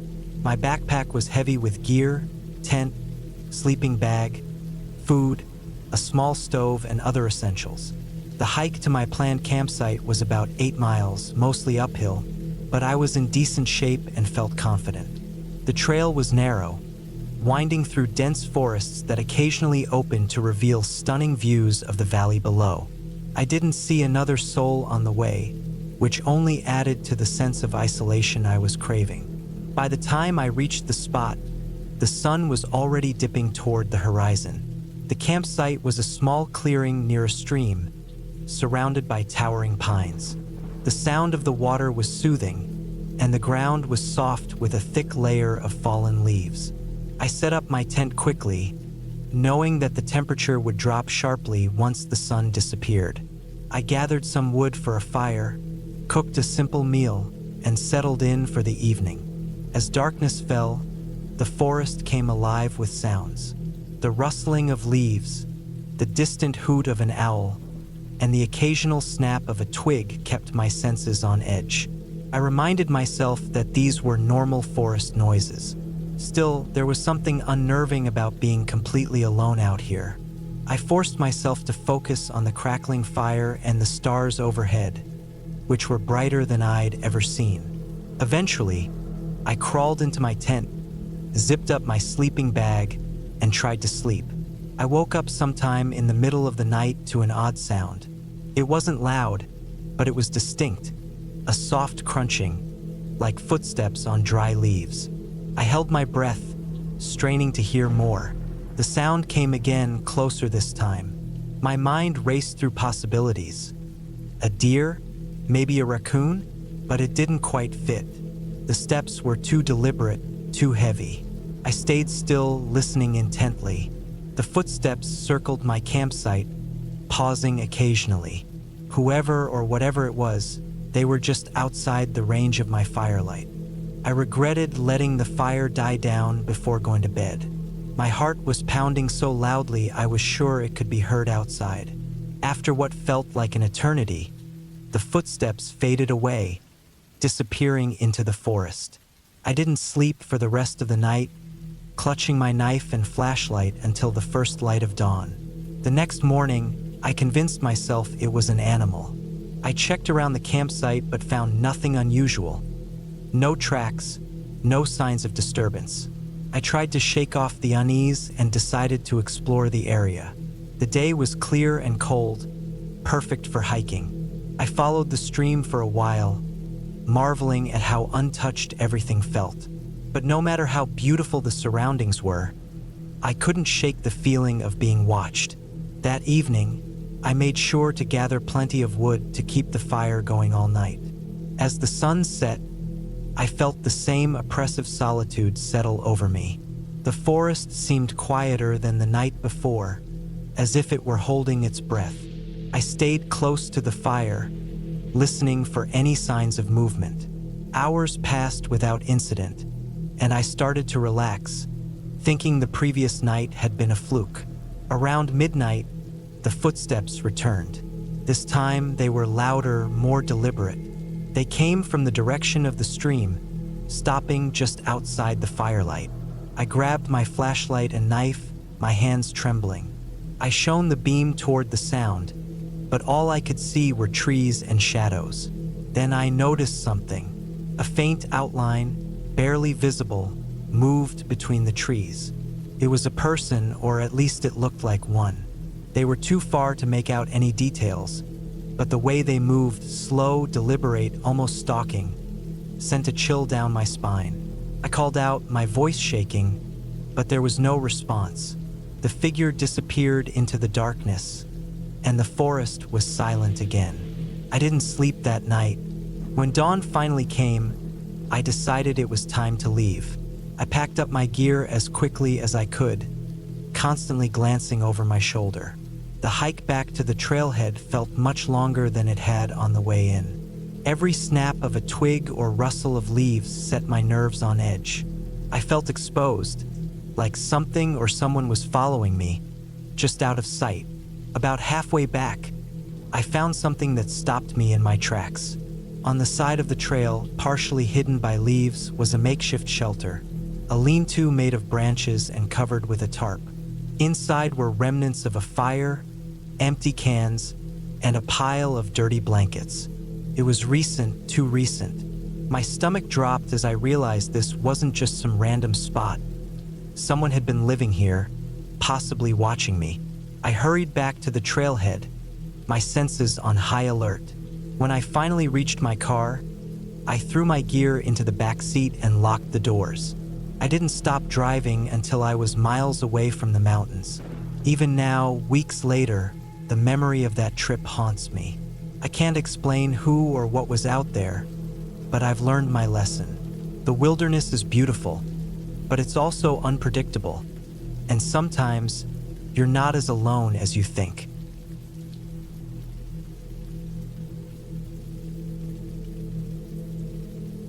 It started as a simple camping trip, a break from the monotony of daily life.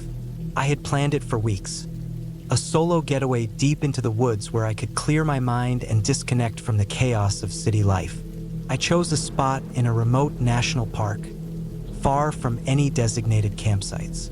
The idea of solitude, surrounded only by towering trees and the sound of nature, was exactly what I needed.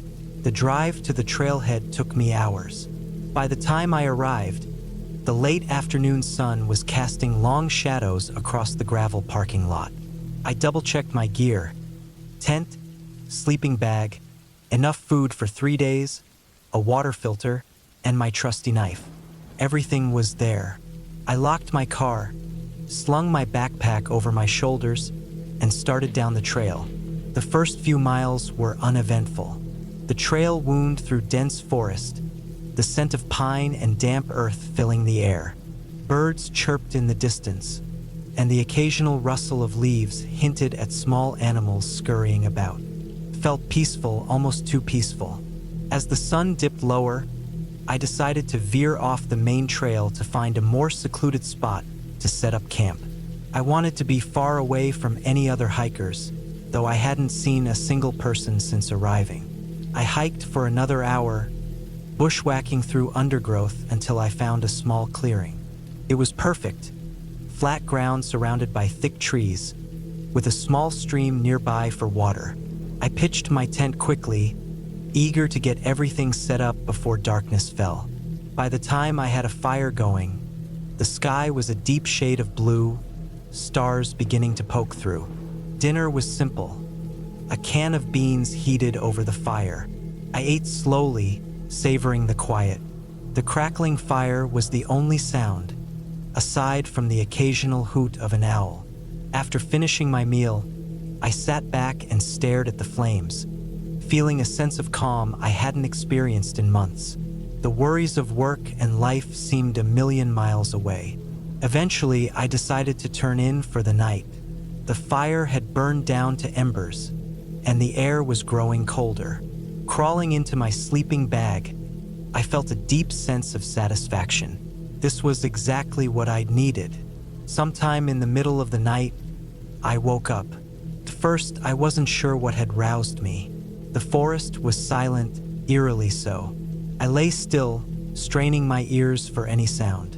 Then I heard it, a faint crunching noise, like footsteps on dry leaves. My heart started to race. Could have been an animal, I told myself. A deer, maybe, or a raccoon. But the sound didn't fade away like an animal passing through. It stayed circling my tent. The footsteps were slow, deliberate. I held my breath, clutching the knife I'd left beside my sleeping bag. My mind raced through possibilities. Was it another camper? But why would someone be wandering around my campsite in the middle of the night? Minutes felt like hours as I lay there, listening. Eventually, the footsteps stopped. I didn't hear anything else, but I couldn't shake the feeling that someone, or something, was out there. Sleep was out of the question, so I stayed awake, gripping my knife until the first light of dawn filtered through the trees. When I finally mustered the courage to unzip my tent and step outside, the campsite looked untouched. No sign of anyone or anything unusual. Still, I couldn't shake the unease that had settled over me. I decided to stay close to camp that day, venturing only a short distance to collect firewood and refill my water supply.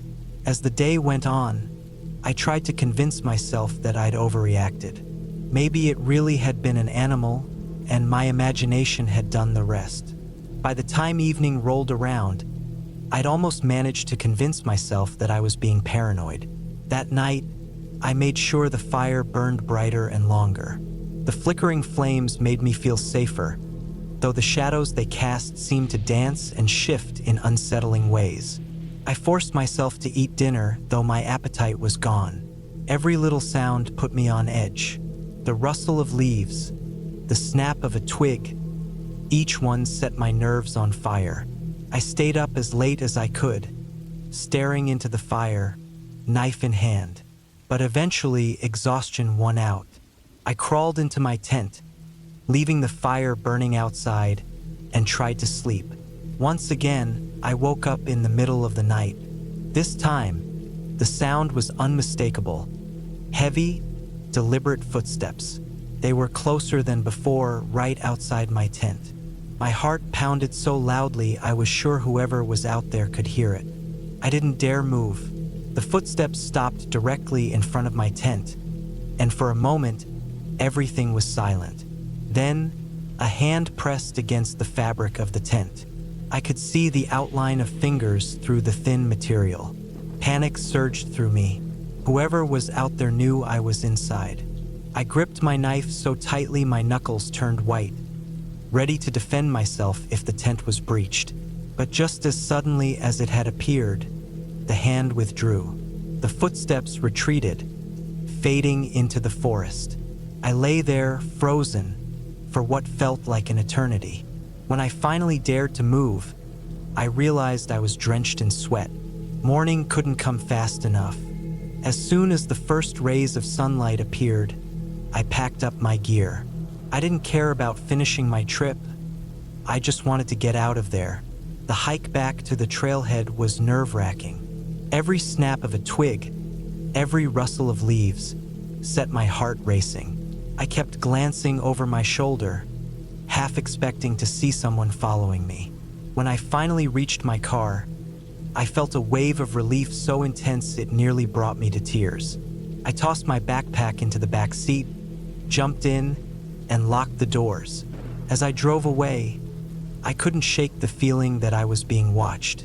It's been weeks since that trip, and I still can't explain what happened. I've gone over it 1,000 times in my head, trying to make sense of it. Was it just some prankster trying to scare me? Or was it something more sinister? I'll never know for sure, but one thing is certain. I'll never camp alone again.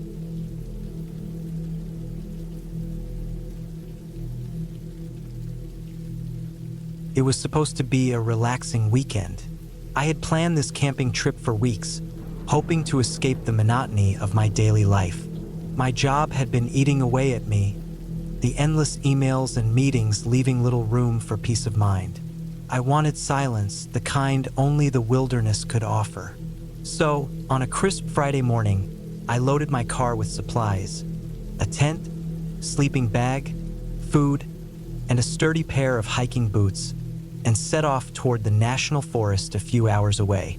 The drive itself was uneventful, but as the roads turned narrower and the trees grew denser, I felt the first hints of excitement. The forest had always been my retreat. The thought of spending a few nights under the stars, surrounded by nothing but the sounds of nature, was comforting. I had chosen a spot well off the beaten path, away from the more popular camping areas. It was a small clearing near a stream that I'd visited once years ago, a place I remembered fondly for its seclusion and beauty. By early afternoon, I had parked my car at the edge of the dirt road and began the short hike to my campsite. The trail was overgrown, evidence that few people ventured this way. I had to push aside branches and step over fallen logs, but I didn't mind. The isolation was exactly what I wanted. When I finally reached the clearing, it was just as I remembered. A flat, grassy area surrounded by towering pines, with the gentle murmur of the stream nearby. I set down my pack and began to set up camp. By the time the tent was up and my gear organized, the sun was dipping low in the sky. I gathered some firewood and built a small fire, its warmth and light a comforting presence as the forest grew darker. I cooked a simple meal over the flames and ate slowly, savoring the quiet. The only sounds were the crackling of the fire, the rustling of leaves, and the occasional hoot of an owl. It was perfect. That first night I slept deeply. The cool air and the rhythmic sound of the stream lulled me into a peaceful slumber. When I woke the next morning, the sun was just beginning to rise, casting a golden light through the trees. I spent the day exploring the area, wandering along the stream and venturing deeper into the woods. I spotted deer tracks, watched birds flit from branch to branch, and even found a patch of wild blueberries, which I picked and added to my breakfast. By late afternoon, I decided to return to camp and relax. As I approached the clearing, I noticed something that made me pause. My tent flap was open. I was certain I had zipped it closed before leaving. A small knot of unease formed in my stomach, but I brushed it off. Maybe I hadn't secured it as tightly as I thought. Still, I checked inside to make sure everything was as I'd left it. Nothing seemed out of place, so I dismissed my unease and went about my evening. That night, as I lay in my sleeping bag, I couldn't shake the feeling that something was off. The forest felt different, the shadows darker and the sounds sharper. I told myself it was just my imagination, a side effect of being alone in the wilderness. But then I heard it, a faint crunching sound, like footsteps on dry leaves. I held my breath, straining to hear over the pounding of my heart. The sound came again, closer this time. My mind raced through possibilities. A deer? A bear? But the steps were too deliberate, too human. I stayed perfectly still, every muscle tensed, listening as the footsteps circled the clearing. They stopped just outside my tent. My hand instinctively went to the small knife I kept in my pack. The seconds stretched into minutes, the silence pressing down on me. Finally, I heard the footsteps retreat, growing fainter until they disappeared entirely. I didn't sleep for the rest of the night, clutching the knife and staring at the tent walls, waiting for the sound to return.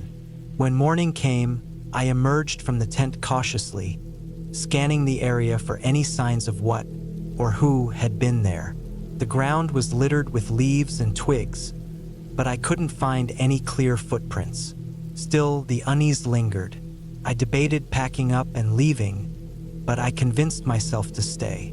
I'd driven hours to get here, and I wasn't about to let my imagination ruin the trip. To distract myself, I decided to hike to a nearby ridge that offered a stunning view of the forest. The climb was steep, and by the time I reached the top, my legs were burning and my shirt was damp with sweat. But the view was worth it. The forest stretched out in every direction, a sea of green punctuated by the silver ribbon of the stream. For a while, I forgot about the strange noises and simply enjoyed the beauty around me. As the sun began to set, I made my way back to camp. The shadows lengthened, and the woods took on a different character, the friendly sunlight replaced by a dim, foreboding light. When I reached the clearing, I noticed something that sent a chill down my spine. The firewood I had gathered earlier was scattered across the campsite, as if someone had kicked it around. My gear, too, was in disarray. The tent was still standing, but the stakes had been pulled partially out of the ground. This was no animal. Someone had been here. My chest tightened as fear took hold. I scanned the trees, my eyes darting from shadow to shadow, but I saw no one. Whoever had done this was gone, at least for now. I quickly set about securing the camp, driving the tent stakes deeper and gathering more firewood. I built the fire higher than before, the flames a small barrier against the encroaching darkness. That night I barely slept. Every rustle of leaves, every snap of a twig set my nerves on edge. I kept the knife close, my grip tightening on it with every sound.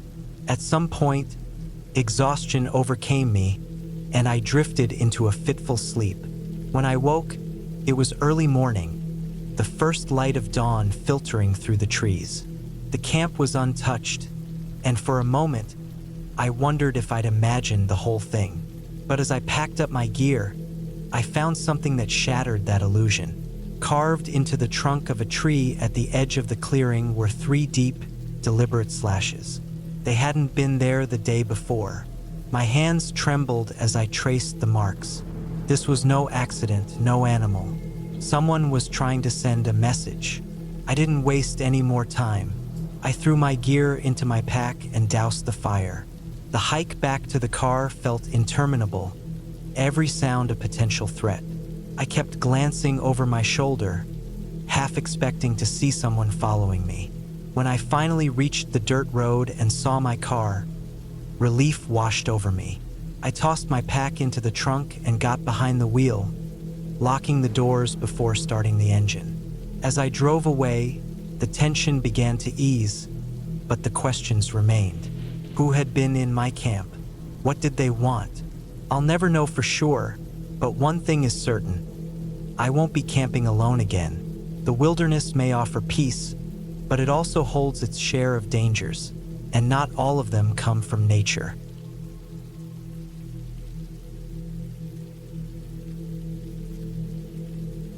Camping had always been something I looked forward to, a way to escape the daily grind and immerse myself in nature. This time, I planned a solo trip to a remote area in the Pacific Northwest. The idea of being alone in the wilderness, far from the noise of civilization, felt liberating. I packed light but ensured I had all the essentials: a sturdy tent, a warm sleeping bag, enough food and water for 3 days, a first aid kit, and a GPS device in case I got lost. The drive to the trailhead took hours, winding through dense forests and narrow mountain roads. By the time I parked and started hiking, the sun was already high in the sky. The trail was rugged but manageable, weaving through towering pines and moss-covered rocks. I felt a deep sense of peace as I walked, the only sounds being the crunch of my boots on the dirt path and the occasional chirping of birds. After several hours of hiking, I found the perfect spot to set up camp.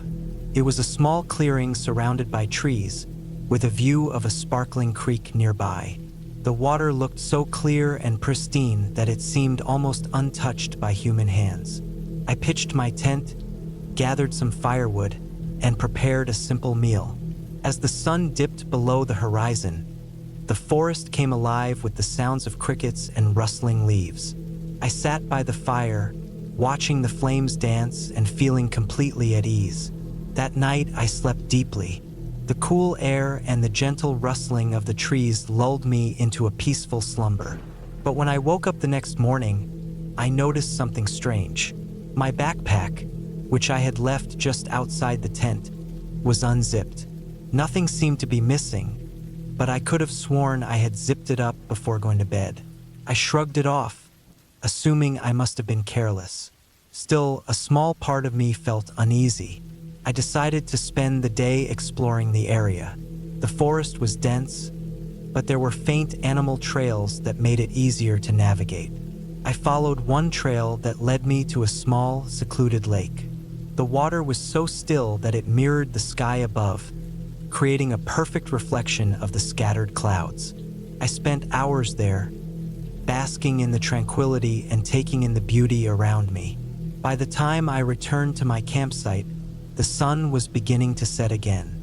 That night, As I lay in my sleeping bag, I heard something. It wasn't the usual sounds of the forest. This was different. It was faint at first, like soft footsteps in the distance. I held my breath, straining to listen. The footsteps grew louder, then stopped abruptly. I sat up, my heart pounding. I told myself it was probably just a deer or some other animal, but the unease from earlier crept back in. The next morning, I noticed more oddities.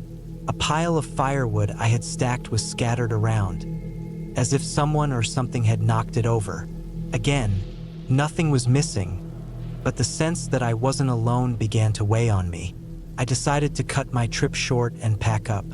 The thought of staying another night made my stomach churn. As I packed, I noticed something I hadn't seen before.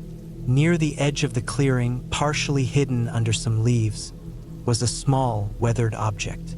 I picked it up and realized it was a hiking boot. It was old and covered in dirt, but it didn't look like it had been there for too long. A chill ran down my spine. I looked around, suddenly hyper-aware of my surroundings. I hastily finished packing and started back down the trail. My mind raced with questions. Who had left that boot? And why was it there? I couldn't shake the feeling that someone had been watching me. The forest, which had felt so welcoming before, now seemed oppressive. Every shadow and rustling leaf made me jump. About halfway back to the trailhead, I noticed something else. On the side of the trail, etched into the bark of a tree, were deep scratches. They were too large to have been made by any animal I knew of in the area. My pulse quickened, and I quickened my pace. The final stretch of the hike felt like it took forever. When I finally reached my car, I threw my gear into the back seat and locked the doors. As I sat behind the wheel, trying to steady my breathing, I noticed something in the rearview mirror. In the distance, just at the edge of the tree line, I thought I saw movement. It was too far away to make out clearly, but it looked like a person. I didn't wait to find out. I started the engine and drove away as fast as I could. For weeks after the trip, I couldn't shake the unease. I kept replaying everything in my mind, trying to make sense of it. Who had been out there with me, and what were they doing? I never found out, but I know one thing for sure. I'll never camp alone again.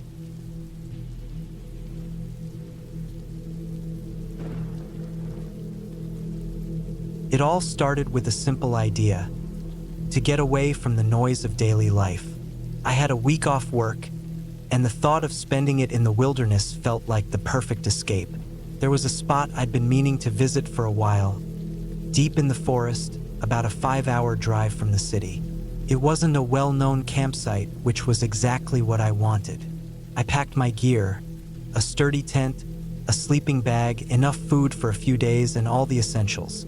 I made sure to bring a map and compass, even though I had my phone and a portable charger. I'd learned enough to know that technology isn't always reliable out there. The drive was peaceful. As the city skyline disappeared behind me, the roads became narrower and the scenery more rugged. By the time I reached the forest's edge, it was mid-afternoon. The sun filtered through the trees, casting long shadows across the dirt road. I parked my car in a small clearing and double-checked my supplies. My plan was to hike about 3 miles to a secluded spot I'd marked on my map, set up camp, and spend the next few days exploring. The trail was faint but visible, winding through tall pines and dense underbrush. It was quiet, except for the occasional rustle of leaves or distant bird calls. The air smelled fresh and earthy, a mix of pine and damp soil. I felt a sense of calm as I walked, the kind you only get when you're far from the chaos of everyday life. After about an hour, I found the spot. It was a small clearing near a stream, surrounded by thick trees. The ground was soft and level, perfect for setting up a tent. I unpacked and got to work. The tent went up easily, and I gathered some wood for a small fire. As the sun dipped lower in the sky, the temperature began to drop. I lit the fire and cooked a simple meal, then sat back to enjoy the solitude. The crackling fire was the only sound, and the flickering flames cast long shadows on the trees. I felt a sense of accomplishment, being out here on my own, relying on my own preparation and skills. By the time I crawled into my tent, it was completely dark. The forest was alive with sounds: the hoot of an owl, the rustle of leaves, the distant call of some nocturnal animal. I wasn't scared. I'd camped alone before and was used to the noises of the night. I fell asleep quickly, lulled by the rhythm of the stream nearby. I woke up suddenly in the middle of the night. For a moment, I wasn't sure why. The fire had burned down to embers, and the tent was pitch black. I lay still, listening. The usual forest sounds were there, but something felt off.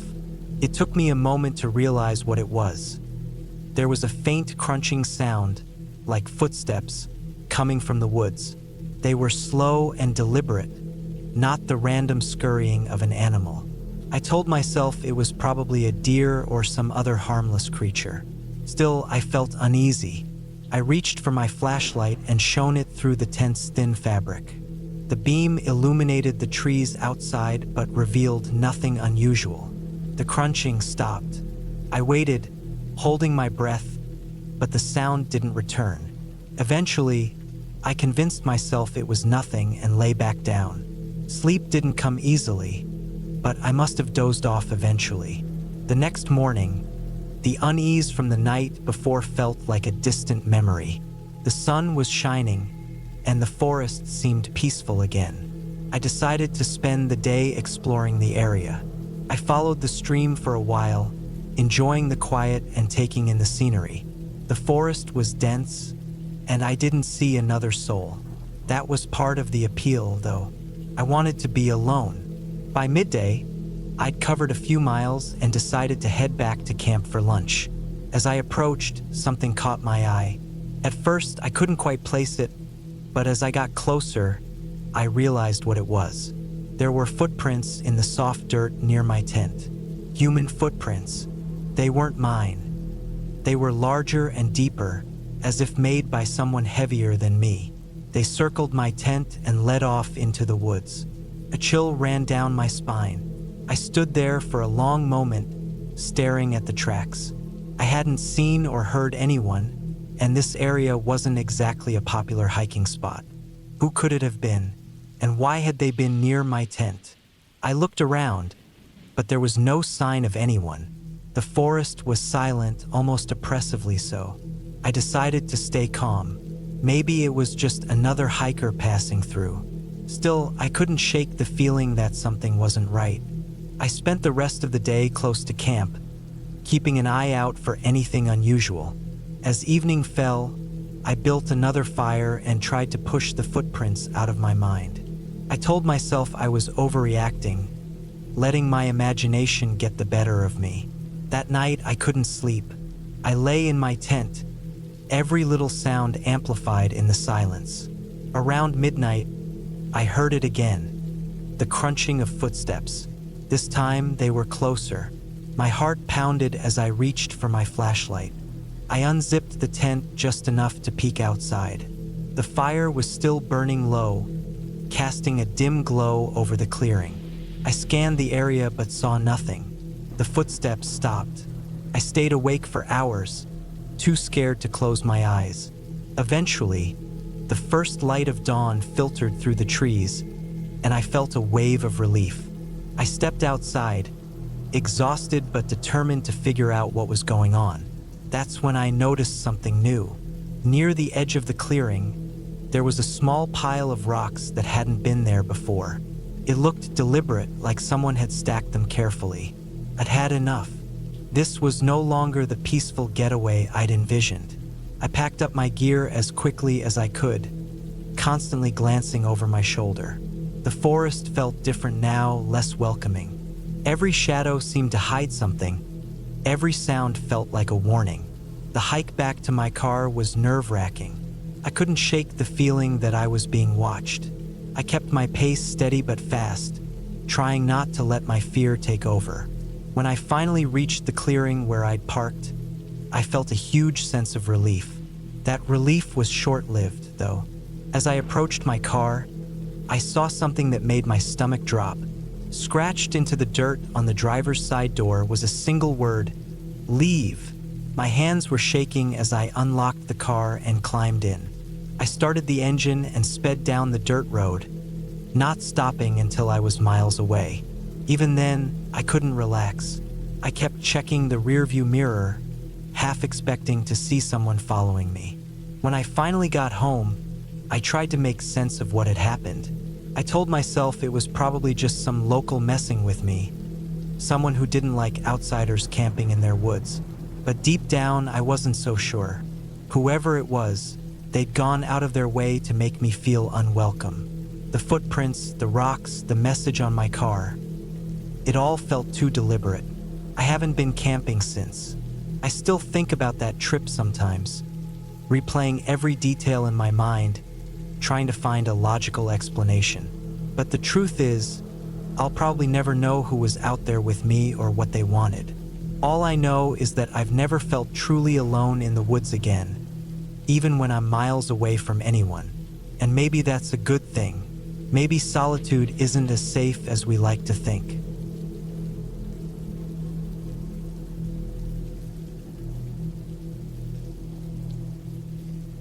The campsite wasn't anything special, just a small clearing off a dirt road, surrounded by towering pines and underbrush thick enough to block out most of the wind. It was late autumn and the days were getting shorter. I had driven out here to get some time away from everything. The job, the emails, the endless hum of city life. I wanted peace and quiet, but I wasn't prepared for how isolated this spot felt. The only sounds were the rustling leaves and the occasional bird call. Even my footsteps seemed unnaturally loud on the soft ground. The sun was already low when I parked my car at the edge of the clearing. I had planned to set up camp earlier, but delays back home meant I didn't get on the road until after lunch. Still, there was enough light to pitch the tent, gather some firewood, and get settled. The temperature was dropping quickly, and I could feel the cold creeping in as I worked. My breath came out in visible puffs, and I was grateful for the heavy jacket I'd packed. Once the tent was up and my gear was organized, I turned my attention to the fire. The wood was damp from the previous night's rain, making it a challenge to get a decent flame going. After some frustration, I managed to coax a small fire to life. It wasn't much, but it was enough to provide some warmth and light. I sat close to it, eating a simple meal of canned soup heated over the flames. The silence around me felt heavy, almost oppressive. I'd been camping alone before, but something about the spot felt different. Maybe it was the time of year or the fact that the nearest town was over an hour's drive away. Whatever it was, I couldn't shake the feeling that I was being watched. I told myself it was just my imagination. The mind plays tricks on you when you're alone in the woods. Every snapping twig or rustling leaf becomes a potential threat. I tried to focus on the fire, letting its warmth and light ground me. Eventually, the tension eased, and I felt a bit more relaxed. After finishing my meal, I sat back and stared at the stars. Out here, away from the city lights, the sky was stunning. Thousands of stars glittered above me, and for a while, I felt a sense of peace. As the night wore on, the fire began to die down. I added a few more logs, but decided not to stay up too late. I wanted to get an early start in the morning to explore some of the nearby trails. I doused the fire, leaving only a few glowing embers, and climbed into my tent. The cold hit me immediately, and I quickly zipped up my sleeping bag. The thin walls of the tent did little to block out the chill, but at least they provided some sense of security. I lay there for a while, listening to the sounds of the forest. It was mostly quiet, but every now and then, I'd hear something, a distant crack, a faint rustle. I told myself it was just the wind or some small animal moving through the underbrush. But the unease I'd felt earlier hadn't entirely disappeared. I kept my flashlight within reach just in case. I must have fallen asleep at some point because I woke up suddenly to a sound outside the tent. It was faint but distinct, the crunch of footsteps on the forest floor. My heart started pounding as I lay there, straining to listen. The steps were slow and deliberate, moving closer to the tent. I tried to convince myself it was a deer or maybe a raccoon, but deep down, I knew it wasn't. The footsteps were too heavy, too human. I stayed as still as possible, barely breathing. The steps stopped just outside the tent, and for a moment, there was complete silence. Then, I heard a faint rustling, like someone brushing against the fabric. My mind raced with possibilities. Was it another camper? A lost hiker? Or something worse? I reached for my flashlight and clicked it on, shining the beam towards the source of the sound. The light illuminated the tent wall, but I couldn't see anything beyond it. "Hello," I called out, my voice shaking. There was no response. I waited, my heart pounding in my chest, but the silence stretched on. After what felt like an eternity, I heard the footsteps again, this time moving away from the tent. I didn't sleep much after that. Every little noise put me on edge, and I kept the flashlight on for the rest of the night. When dawn finally broke, I emerged from the tent cautiously, scanning the area for any signs of what had been out there. The ground was covered in fallen leaves, making it difficult to spot tracks, but I did find one clear footprint near the tent. It was large, unmistakably human, and pointed towards the woods.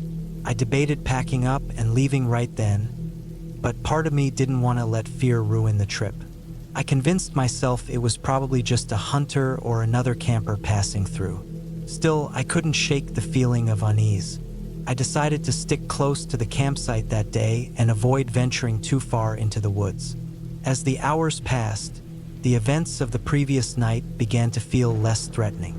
I kept busy, gathering more firewood and exploring the immediate area.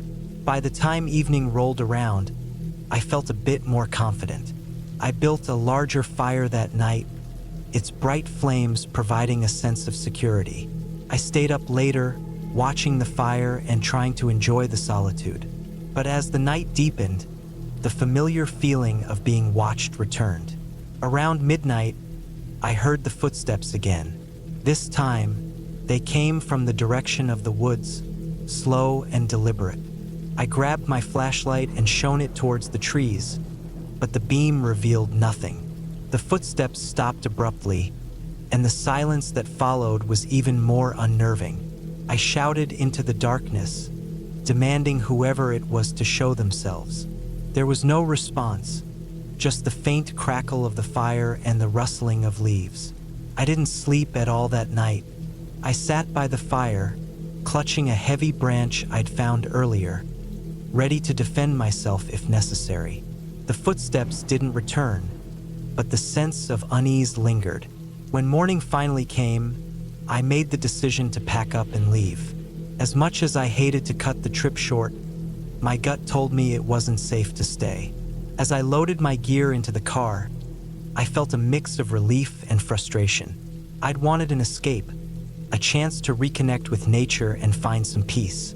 Instead, I'd spent 2 nights on edge, constantly looking over my shoulder. As I drove away from the campsite, I couldn't shake the feeling that I was being watched. When I glanced in the rearview mirror, the clearing was empty, but the woods beyond seemed darker, more menacing. Back home, I tried to put the experience behind me. I told myself it was probably just another camper or a hunter passing through, someone who didn't realize how close they were to my tent. But a part of me couldn't let it go. The heavy footsteps, the silence when I called out, the single footprint by the tent. None of it added up. I haven't been camping alone since. Every time I think about going back, I hear those footsteps in my mind, slow and deliberate, moving through the darkness. And I remember the feeling of being watched, the weight of unseen eyes following my every move. It's a feeling I can't forget, no matter how much time passes.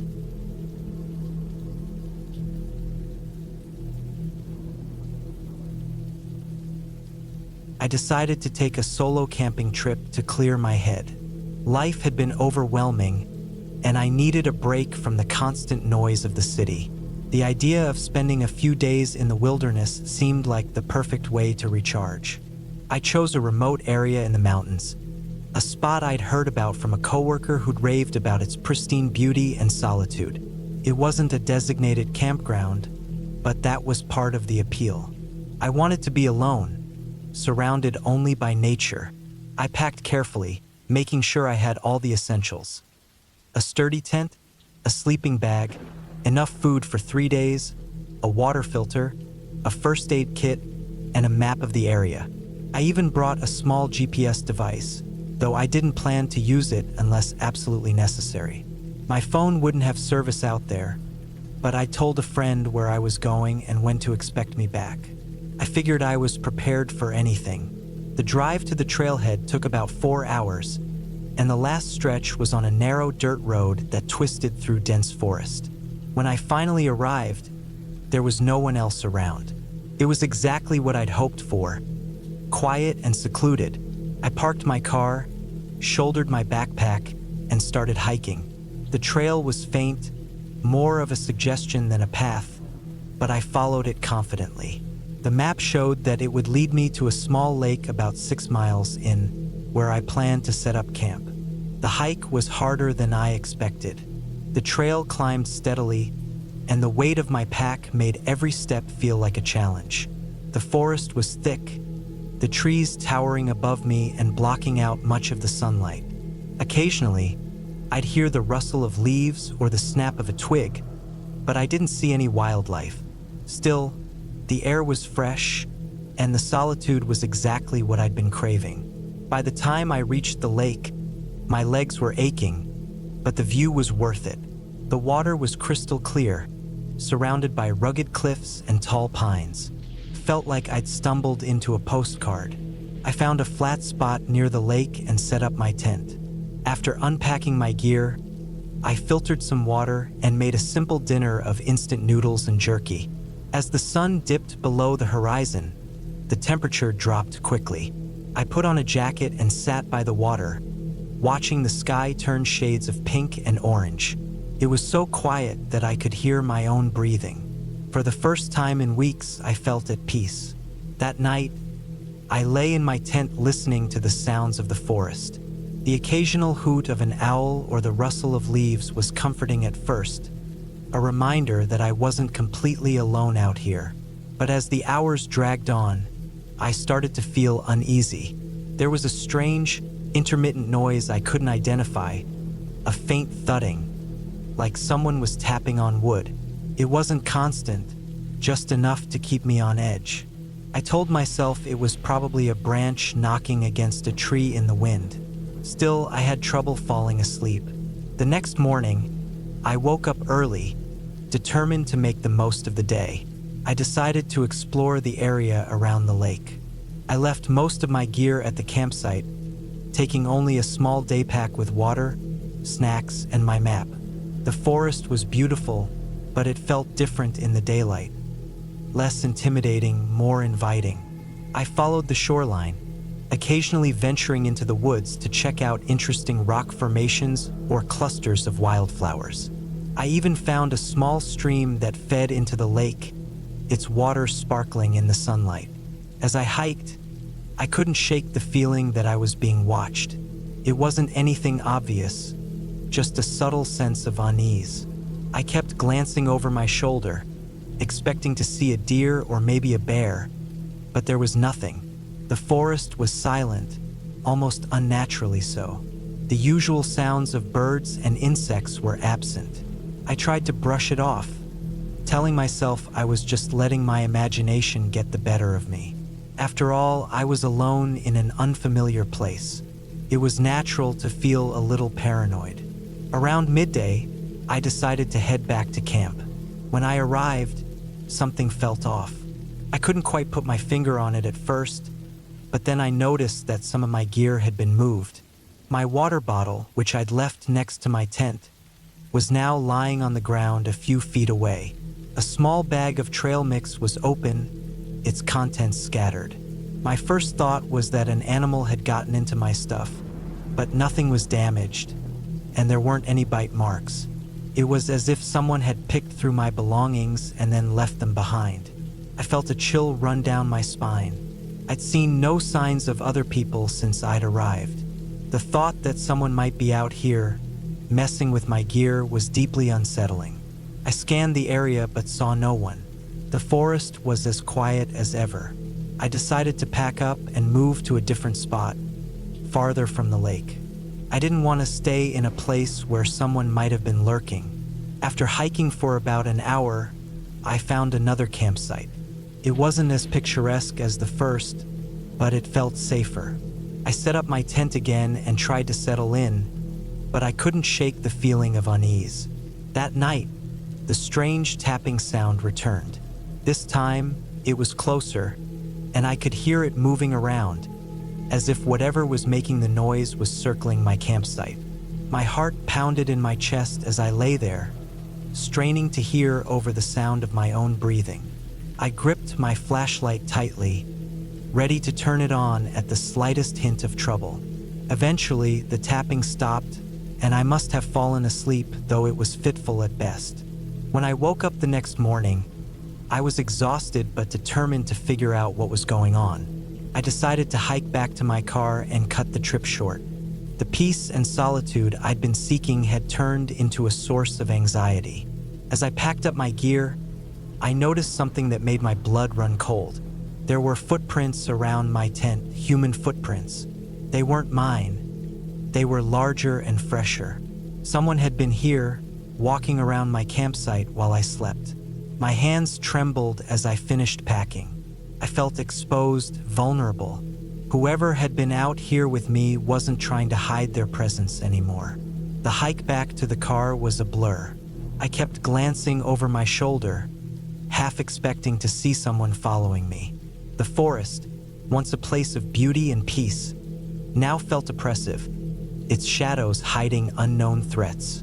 Every snap of a twig made me jump. By the time I reached the trailhead, I was drenched in sweat, my heart racing. When I finally saw my car, I felt a wave of relief. But as I got closer, I realized something was wrong. The driver's side door was open. I was certain I'd locked it before I started the hike. My stomach churned as I peered inside. Nothing appeared to be missing, but the contents of the glove compartment had been dumped onto the seat. Someone had been inside. I didn't waste any time. I threw my pack into the car, started the engine, and drove away as fast as I could. The narrow dirt road seemed to stretch on forever, and I didn't feel safe until I was back on the highway, surrounded by other cars. Even then, I kept checking my rearview mirror, half expecting to see someone following me. When I got home, I reported the incident to the local authorities. They took down the details but didn't seem particularly concerned. It was a remote area, they said, and sometimes people wandered through without realizing they were on private land. But I couldn't shake the feeling that it was more than that. Whoever had been out there with me hadn't just stumbled across my campsite by accident. They'd been watching me, waiting for the right moment to make their presence known. I haven't been camping since.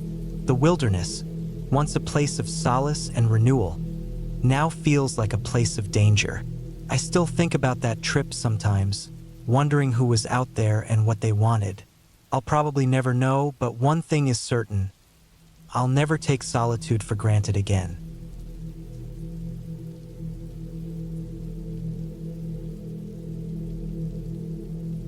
It started as a last-minute trip. My friend, Sam, was supposed to join me, but he bailed a few days before. I'd already booked time off work, packed my gear, and studied the map, so I decided to go alone. The plan was simple: hike into the forest, camp by the lake for a couple of nights, and then hike back. It was supposed to be peaceful, a chance to reset. The forest was vast and untouched, located about a 3-hour drive from the city. I arrived at the trailhead early in the morning. The air was crisp, the kind that makes your lungs feel alive when you breathe it in. The gravel crunching under my boots was the only sound as I started the hike. The trail was narrow but well marked, winding through towering pine trees. Occasionally, sunlight pierced through the canopy, illuminating patches of moss-covered ground. I carried everything I needed: a tent, sleeping bag, some freeze-dried meals, a water filter, and a small first aid kit. My pack was heavy, but manageable. As I walked deeper into the forest, I felt the weight of civilization lifting off my shoulders. There was no cell service, no noise, just the occasional rustle of leaves and the distant call of birds. About 3 hours in, I reached a clearing with a stunning view of the lake. The water was so still it looked like a giant mirror, reflecting the blue sky and surrounding trees. This was where I'd set up camp. I chose a spot near the tree line, not too close to the water but with a clear view of the lake. After pitching my tent, I set up a small fire pit and collected some dry wood. The first evening was uneventful, almost idyllic. I cooked a simple meal over the fire, watched the sun dip below the horizon, and listened to the symphony of crickets and frogs. As darkness enveloped the forest, I crawled into my tent, feeling content and relaxed. The cool air and the gentle lapping of the lake against the shore lulled me to sleep. I woke up around midnight to a sound. At first, I thought it was the wind, but it wasn't. It was a faint, rhythmic crunching, like footsteps on gravel. My heart rate spiked as I lay there, frozen, listening. The sound was coming from the direction of the trail, slowly getting closer. I told myself it could be an animal, a deer maybe, but the deliberate pace of the steps felt too human. I grabbed my flashlight and unzipped the tent as quietly as I could. Shining the light into the darkness, I saw nothing but trees and shadows. The sound had stopped. I stood there for a while, straining my ears, but all I heard was the gentle rustling of leaves. Convinced it was just my imagination, I crawled back into the tent and eventually fell asleep. The next morning, I found something that made my stomach drop. About 10 feet from my tent, near the fire pit, was a single boot print. It was large, much larger than my own, and fresh. I looked around but saw no other prints. The forest floor was covered in moss and leaves, which could explain why there weren't more tracks. Still, it unsettled me. I'd been careful to follow leave no trace principles, and I was certain no one else was supposed to be out here. Trying to shake off the unease, I spent the day exploring the area. I followed a smaller trail that led up a hill, giving me a panoramic view of the lake and the surrounding forest. The beauty of the place was undeniable, but I couldn't fully enjoy it. My mind kept drifting back to that boot print. I told myself it could have been left by another hiker days ago, though deep down I didn't believe it. As the sun set, I returned to camp and built another fire. The crackling flames and the warmth were comforting, but I couldn't shake the feeling of being watched. Every so often, I'd shine my flashlight into the woods, half expecting to see someone standing there. But there was nothing, just darkness and the occasional rustle of a small animal. That night, sleep didn't come easily. Every sound seemed amplified. The snapping of twigs, the rustling of leaves, the distant hoot of an owl. At some point, I must have drifted off because I woke up to a loud thud. It was close, too close. My first thought was that something had fallen, maybe a branch, but when I unzipped the tent and looked outside, I saw my firewood scattered across the ground. It had been neatly stacked the night before. Panic set in. Someone had been here while I was sleeping. My flashlight beam darted around the campsite, but there was no one, no movement. I felt exposed, vulnerable. Grabbing my knife, I sat in the tent, clutching it tightly, and waited for dawn. When morning finally came, I packed up my gear as quickly as I could. The peaceful escape I'd envisioned had turned into something else entirely. As I hiked back toward the trailhead, I couldn't shake the feeling of being followed. I stopped several times, listening intently, but heard nothing unusual. Still, the sensation persisted, like eyes were on me, just out of sight. About halfway back, I came across something that made me stop in my tracks. Hanging from a tree branch at eye level was a small bundle, wrapped in what looked like burlap and tied with twine. My curiosity got the better of me, and I carefully untied it.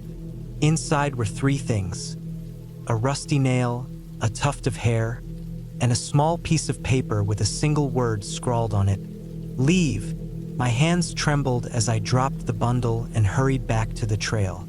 I'd read stories about people finding strange things in the woods, but I never thought I'd experience it myself. The remaining hike was a blur. I moved as fast as I could without breaking into a run, my heart pounding the entire way.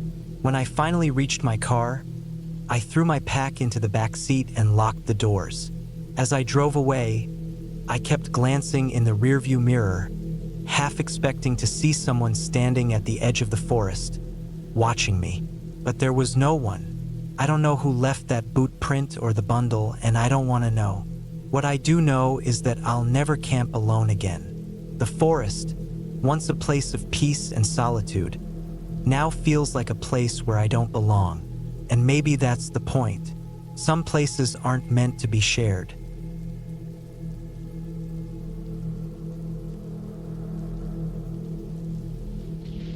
I've always been a fan of camping.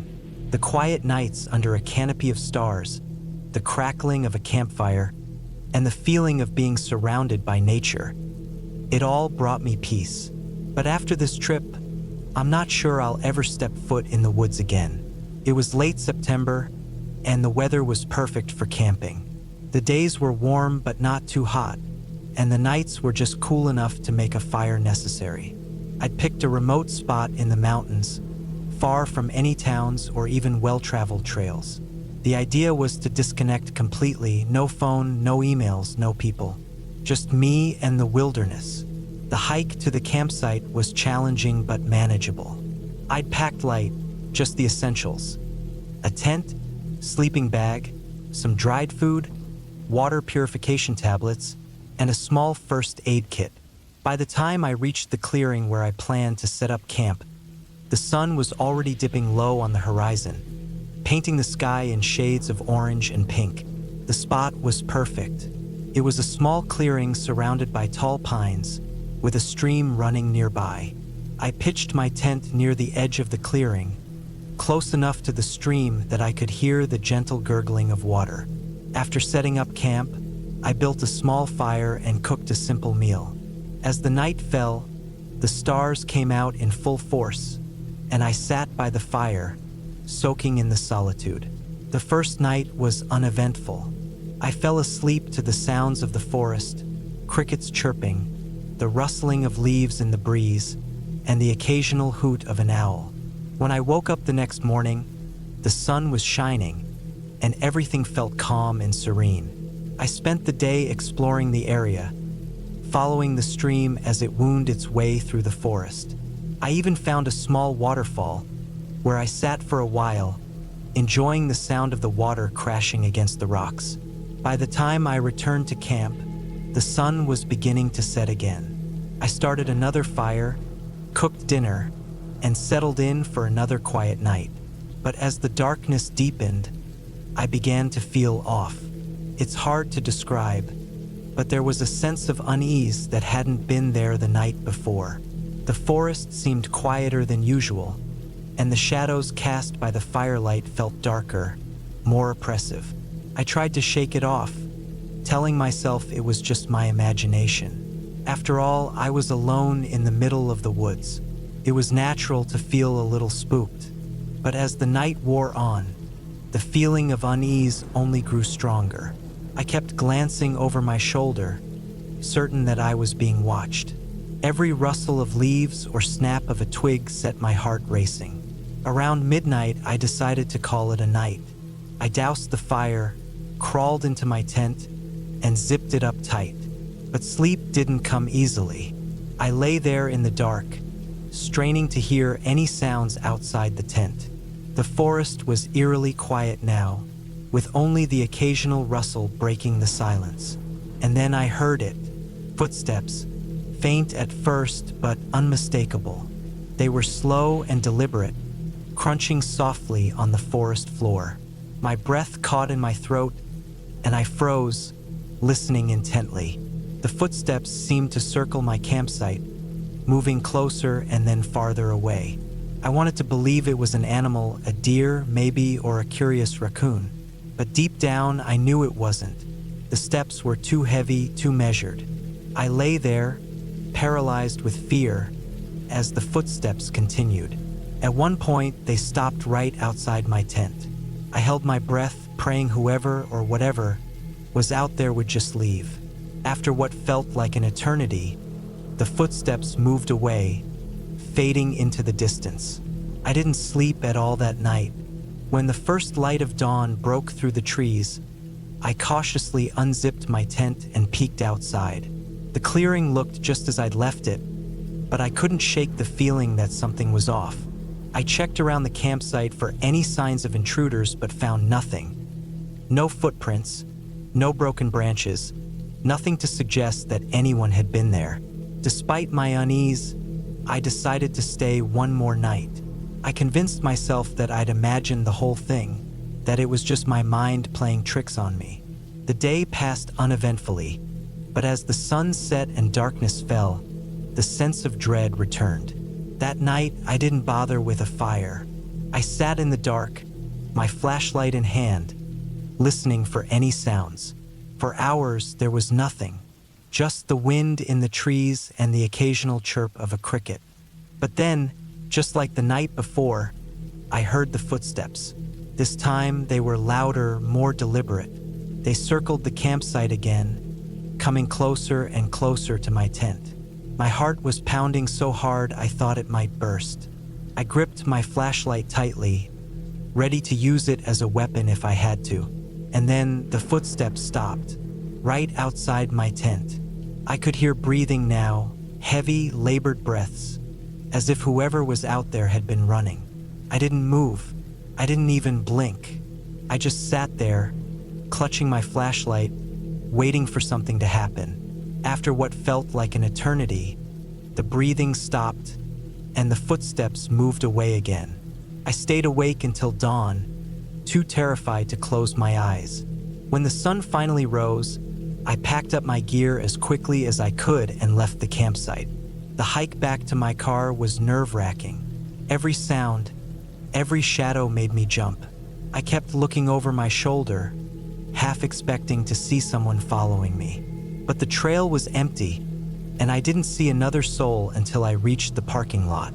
When I finally got to my car, I felt a wave of relief wash over me. I threw my gear in the back, climbed into the driver's seat, and locked the doors. As I sat there, trying to calm my racing heart, I noticed something on the hood of my car. It was a single handprint smeared in what looked like mud.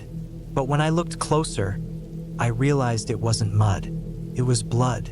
I don't know who or what was out there in the woods with me, but I know one thing for sure. I'm never going camping alone again.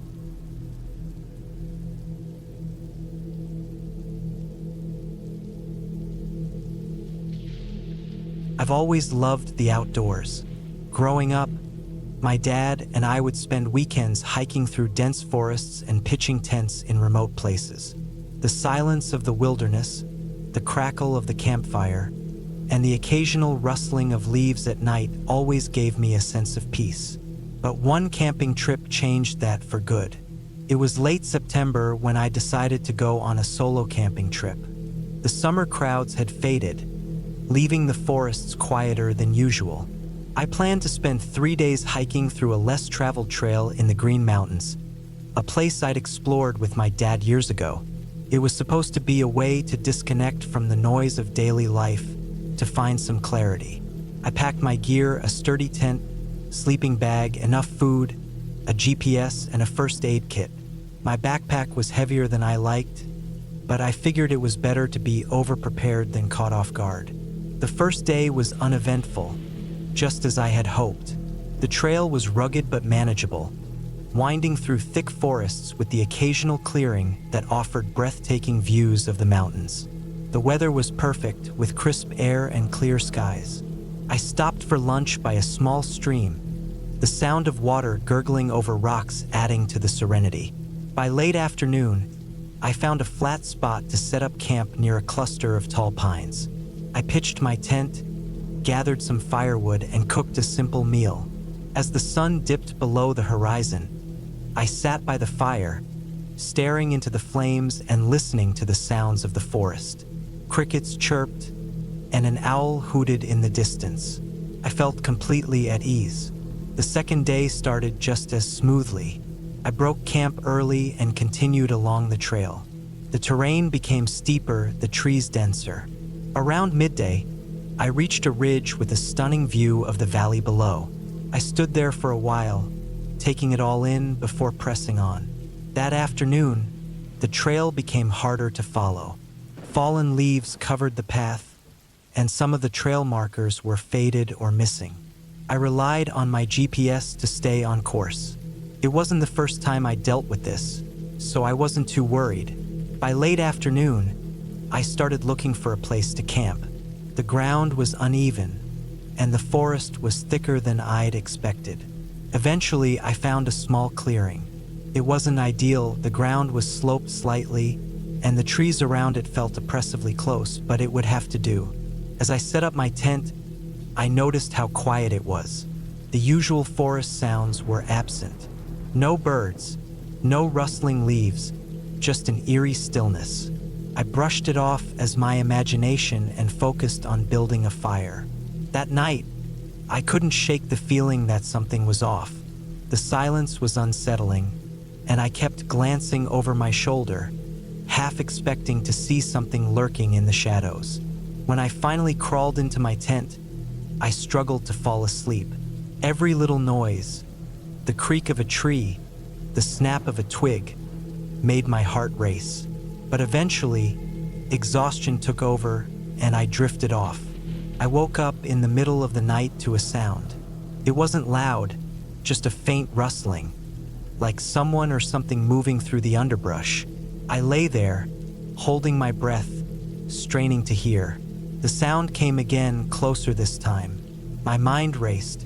Could be an animal, I told myself. Maybe a deer or a raccoon. But something about it didn't feel right. The rustling wasn't random. It was deliberate, methodical, like footsteps. I grabbed my flashlight and unzipped the tent as quietly as I could. Shining the beam into the darkness, I saw nothing but trees and shadows. The sound had stopped. I stayed awake for the rest of the night, clutching my flashlight and listening for any sign of movement. Dawn couldn't come fast enough. When it finally did, I packed up my gear in record time and decided to cut my trip short. I'd had enough solitude. The trail seemed harder to follow on the way back. I blamed it on my lack of sleep and the lingering unease from the night before. By midday, I realized I was lost. My GPS showed I was off the trail, but no matter which way I went, I couldn't seem to find it again. The dense forest all looked the same. Panic started to creep in, but I forced myself to stay calm. I had enough supplies to last a couple of days, and I knew the general direction of the main road. If I kept moving, I'd find my way eventually. As the day wore on, I couldn't shake the feeling that I was being watched. It wasn't just paranoia.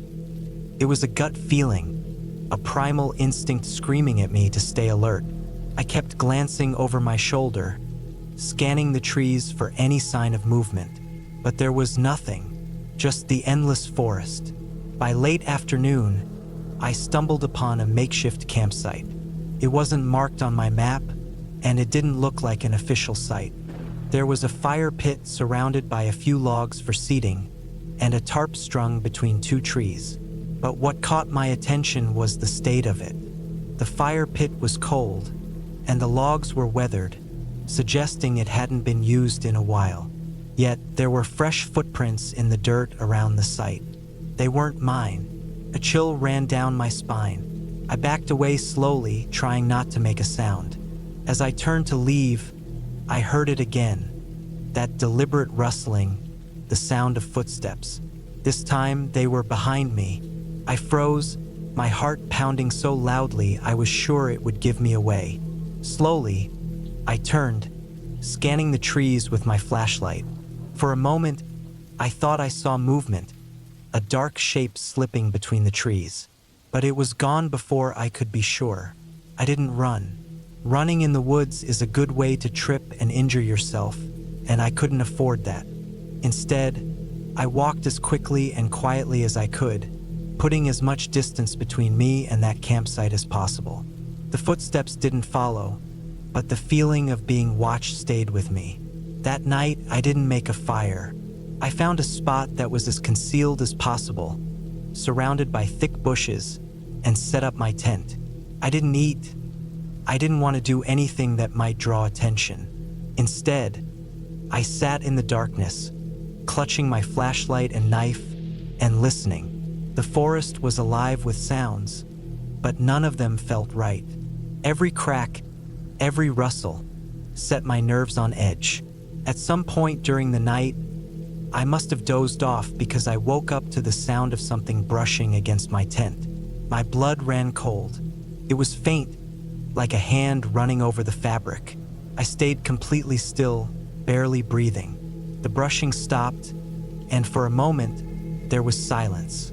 Then, the tent shook violently, as if someone had grabbed it and was trying to pull it down. I screamed, grabbed my knife, and slashed at the side of the tent. The shaking stopped, and I heard footsteps retreating into the woods.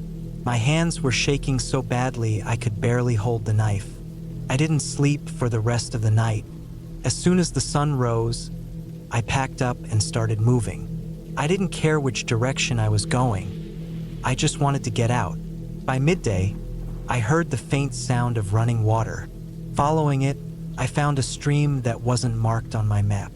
Streams often lead to larger bodies of water or roads, so I decided to follow it. The terrain was rough, and I stumbled more than once, but the sound of the water was a lifeline. By late afternoon, I reached a dirt road. Relief washed over me, and I almost cried. I didn't know where the road led, but it didn't matter. Roads meant civilization. I followed it for what felt like hours until I heard the hum of an engine. Waving frantically, I flagged down a pickup truck. The driver, an older man with a kind face, looked concerned as I explained what had happened. He offered to drive me to the nearest town, and I didn't hesitate to accept. Sitting in the safety of the truck, I finally allowed myself to relax. The man asked if I wanted to report what had happened to the authorities, but I declined. What would I say? That I'd gotten lost and spooked in the woods? That someone or something had stalked me? Without proof, it would sound like a wild story. Instead, I thanked him and focused on getting home. To this day, I don't know who or what was out there with me. Was it a person, maybe a hermit or someone with ill intentions? Or was it just my mind playing tricks on me, amplifying every sound and shadow? I'll never know. What I do know is that I've never gone camping alone again. The wilderness may be beautiful, but it's also vast and unforgiving. And sometimes it's better to leave it alone.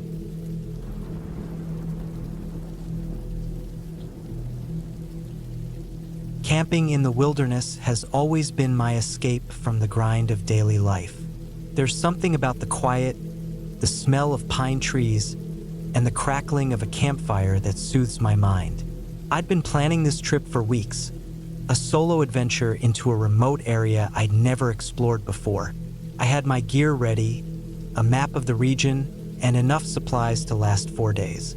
The spot I'd chosen was deep in the forest, far from any cell service or human interference. It sounded perfect. The drive to the trailhead was uneventful. I parked my car in a small gravel lot, shouldered my pack, and started walking. The trail was well marked at first, winding through dense trees with sunlight streaming through the leaves. As the hours passed, the path grew narrower and less distinct. I wasn't worried, though. I'd studied the map carefully and had a compass with me. The plan was to hike about 10 miles to a secluded lake, set up camp, and spend the next few days fishing, reading, and just soaking in the solitude. By late afternoon, I reached the lake. It was stunning. The water was so clear I could see fish swimming near the bottom. The surrounding trees formed a natural barrier, making the area feel like my private haven. I picked a flat spot near the shore to pitch my tent and gathered some wood for a fire. After setting up camp, I sat by the water, letting the stillness sink in. The first night was uneventful. I'd cooked a simple meal over the fire, listened to the sounds of the forest, and drifted off to sleep as the stars filled the sky. The next morning, I woke up early, eager to explore the area. I spent most of the day hiking around the lake, following animal trails that led to hidden coves and streams. I saw deer, a family of ducks, and even a fox darting through the underbrush. By the time I returned to camp, I was exhausted but content. As the sun set, I built another fire and prepared dinner. The temperature dropped quickly once the light faded, and I was grateful for the warmth of the flames. That's when I first noticed it, a faint smell of smoke that wasn't coming from my fire. It was subtle, almost like burnt wood mixed with something else I couldn't quite place. I dismissed it as my imagination or maybe the wind carrying the scent from somewhere far away. The second night was different. I woke up in the middle of the night to a strange noise. It wasn't loud, just a faint rustling sound outside my tent. I lay still, listening intently. The sound came again, like someone or something brushing against the nylon fabric. My heart started pounding. I told myself it was probably an animal, maybe a raccoon or a curious deer. Still, I reached for the flashlight and unzipped the tent slowly. When I shone the beam outside, there was nothing there. Just the empty forest, shadows dancing in the light. I convinced myself it was nothing and went back to sleep. The next day, I noticed something odd. A pile of rocks near my camp that I hadn't seen before. It wasn't big, just a small stack of flat stones balanced on top of each other. It struck me as unusual but not alarming. People sometimes build cairns as markers or for fun, though I hadn't seen any signs of other campers nearby. I decided to ignore it and spent the day fishing. The lake was generous, and I caught enough for dinner. As I cooked the fish over the fire, I couldn't shake the feeling that I was being watched. The forest felt different, quieter somehow, as if the usual background noise of birds and insects had been muted. That night, the rustling returned, louder this time. It sounded deliberate, like footsteps moving slowly around my tent. I held my breath, gripping the knife I kept by my sleeping bag. The noise stopped, and the silence that followed was almost worse. I stayed awake for hours, straining to hear any sign of movement, but there was nothing. When dawn finally broke, I stepped outside to find another pile of rocks near the first one. This time there were more, a dozen or so, arranged in a neat circle. My stomach tightened. This wasn't random. Someone had been here. I decided to pack up and leave. The plan was to hike back to the car, but as I retraced my steps, I realized the trail looked different. Trees that I didn't remember passing now seemed familiar, as if I were walking in circles. My compass pointed north, but the path didn't align with what the map showed. Panic started to creep in. I told myself to stay calm and kept moving, but the feeling of being watched grew stronger with every step. By late afternoon, I stumbled upon a clearing I hadn't seen before. In the center was a crude wooden structure, almost like a small shack or shelter. It looked old, the wood weathered and gray. Something about it felt wrong, though I couldn't explain why. I approached cautiously, peering inside. The interior was empty except for a pile of animal bones in one corner. They were clean, stripped of all flesh, and arranged in a pattern that didn't look natural. A chill ran down my spine. I backed away and decided to keep moving, sticking to what I thought was the right direction. As the sun dipped lower, the forest grew darker, and the shadows stretched long across the ground. My legs ached, and my water supply was running low.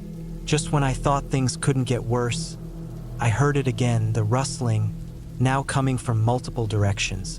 It was faint at first, but it grew louder, more insistent, like something closing in. I broke into a run, my heart hammering in my chest. Branches whipped against my face, and the underbrush snagged at my clothes. I didn't care. I just needed to get away. Eventually, I burst out onto a dirt road. Relief flooded through me as I recognized it as the access road leading to the trailhead. I followed it, ignoring the burning in my legs and lungs, until I saw my car in the distance. I practically dove inside, locking the doors behind me. My hands trembled as I started the engine and drove away, not daring to look back. When I got home, I couldn't shake the experience. I'd always thought of the wilderness as a place of peace, but now it felt like something else entirely. I still don't know who or what was out there with me, but I've learned one thing for sure. Solitude in the wild can be just as terrifying as it is beautiful.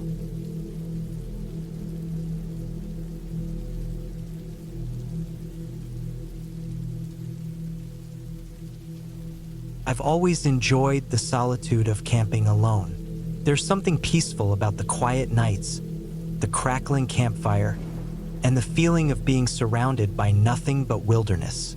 So, when I had a 3-day weekend coming up, I packed my gear and drove out to a spot I'd been meaning to check out for months. It was a remote area deep in the mountains, far enough away from any towns that I wouldn't run into other campers. The drive was uneventful. The further I got from the main roads, the more rugged the terrain became. By the time I reached the trailhead, my car was coated in dust, and I hadn't seen another vehicle for at least an hour. That's how I knew I'd picked the right place. I strapped on my backpack, adjusted my hiking boots, and set off down the trail. The air was crisp, and the pine trees stretched high above me, their needles blocking out most of the sunlight. The hike was harder than I anticipated. The trail was steep in places, and I had to stop more than once to catch my breath. I didn't mind, though. The scenery was stunning, and every step took me further away from the noise of civilization. By the time I reached the clearing where I planned to set up camp, the sun was beginning to dip behind the mountains. I pitched my tent near a small stream and started a fire.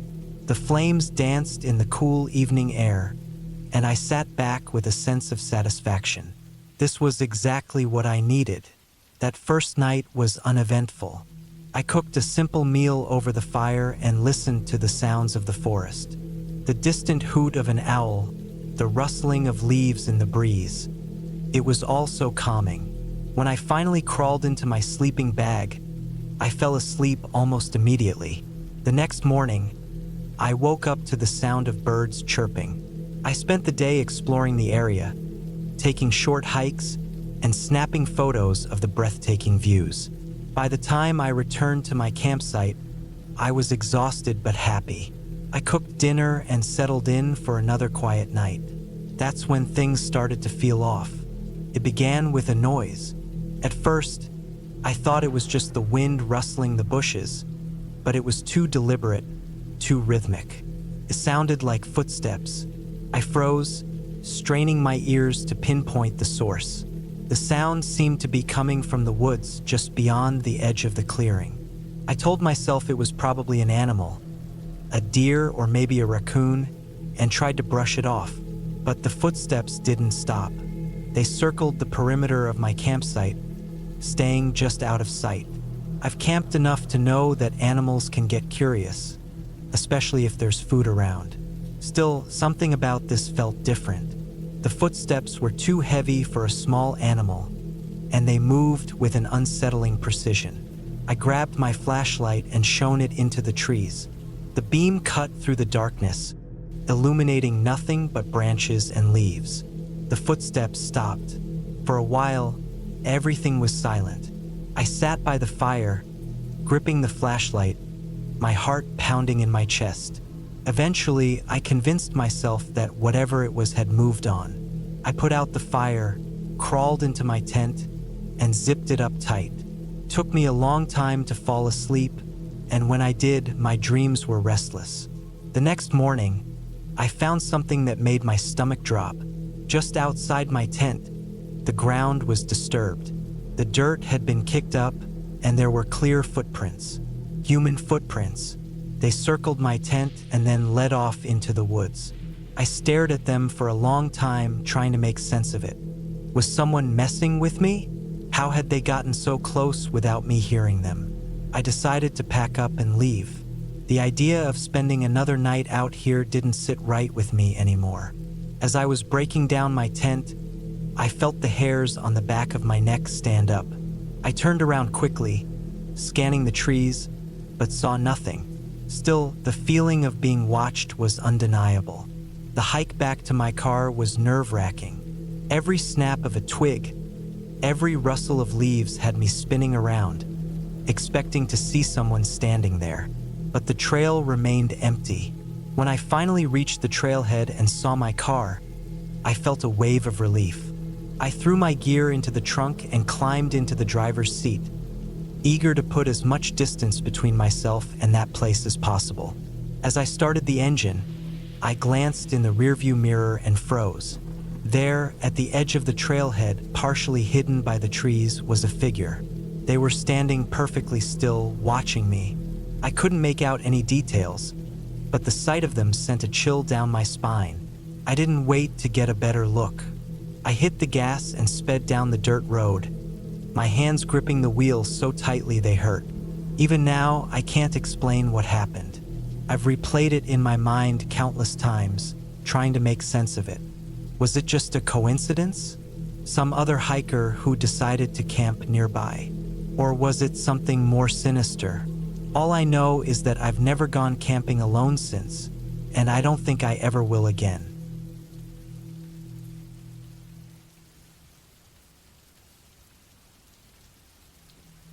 I decided to take a solo camping trip to clear my mind. Life had been overwhelming lately, and I needed some time away from the noise of the world. The idea of spending a weekend alone in the woods sounded peaceful. I packed my gear carefully: a sturdy tent, a sleeping bag, a portable stove, plenty of food and water, and the usual essentials like a flashlight and a first aid kit. I chose a spot deep in the national forest, far from the usual trails, where I could truly disconnect. The drive to the trailhead took a few hours, winding through small towns and into dense forests. The last stretch was a dirt road, bumpy and overgrown. By the time I parked my car and shouldered my backpack, the sun was already low in the sky. I checked the map one last time and started hiking. The trail wasn't well marked, but I had planned my route carefully. I felt confident navigating with my map and compass. The forest was beautiful, with tall trees stretching high overhead and the golden light of evening filtering through the leaves. The air smelled fresh and earthy, and the only sounds were the crunch of my boots on the trail and the occasional rustle of animals in the underbrush. It was exactly what I needed. After about an hour of hiking, I found a small clearing near a creek. It was the perfect spot to set up camp. I pitched my tent, unrolled my sleeping bag, and gathered some firewood. The creek provided fresh water, and the sound of it trickling over the rocks was soothing. By the time I had a fire going, the sun had set, and the forest was dark. The flames cast flickering shadows on the trees around me. I cooked a simple meal, ate slowly, and stared into the fire. The quiet was almost unnerving. Back home, I was used to constant noise, cars, people, the hum of electronics. Out here, the silence was profound. Occasionally, I'd hear a distant owl or the snap of a twig, but otherwise, it was just me and the forest. That night, I crawled into my tent and fell asleep quickly, tired from the hike and the fresh air. But my sleep was restless. I woke up several times, thinking I'd heard something outside. Each time, I told myself it was just the wind or an animal and drifted back to sleep. At one point, though I thought I heard faint footsteps near the tent. They were slow and deliberate, not the random scurrying of an animal. My heart pounded as I lay perfectly still, straining to hear. But the sound didn't come again, and eventually, I convinced myself I'd imagined it. The next morning, I woke up to sunlight streaming through the tent. The forest felt peaceful again, and I laughed at myself for getting spooked. I made breakfast, packed a small day pack, and decided to explore the area. I followed the creek upstream, climbing over rocks and fallen trees. The forest grew denser as I went, the trees closing in around me. After about an hour, I stumbled upon something unexpected, an old, abandoned cabin. It was small and weathered, with moss growing on the roof and vines creeping up the walls. The windows were broken, and the door hung slightly ajar. Curious, I approached cautiously. The cabin looked like it hadn't been used in years. I peered inside and saw a single room with a rusted wood stove, a rotting table, and a couple of broken chairs. There were some old cans and bottles scattered on the floor, and the air smelled musty. It was unsettling, but also intriguing. Who had built this cabin, and why had they left it? I lingered for a few minutes, taking in the eerie atmosphere, before heading back to my campsite. That evening, as I sat by the fire, I couldn't stop thinking about the cabin. It felt out of place, like a relic from another time. I wondered if anyone else knew about it or if it had been completely forgotten. The thought was both fascinating and unsettling. As the fire died down, I crawled into my tent, determined to get a good night's sleep. But once again, I woke up in the middle of the night, this time to a distinct sound, something moving through the underbrush. It was close, too close.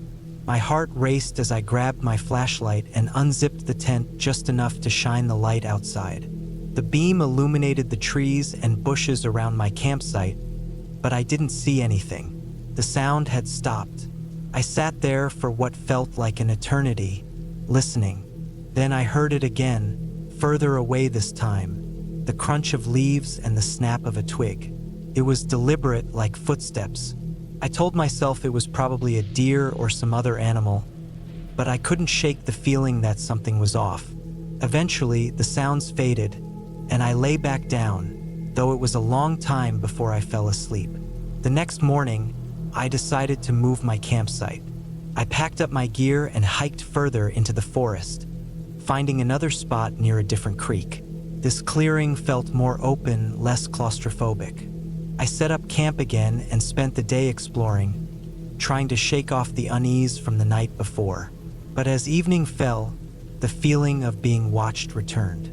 I couldn't explain it, but I felt like I wasn't alone.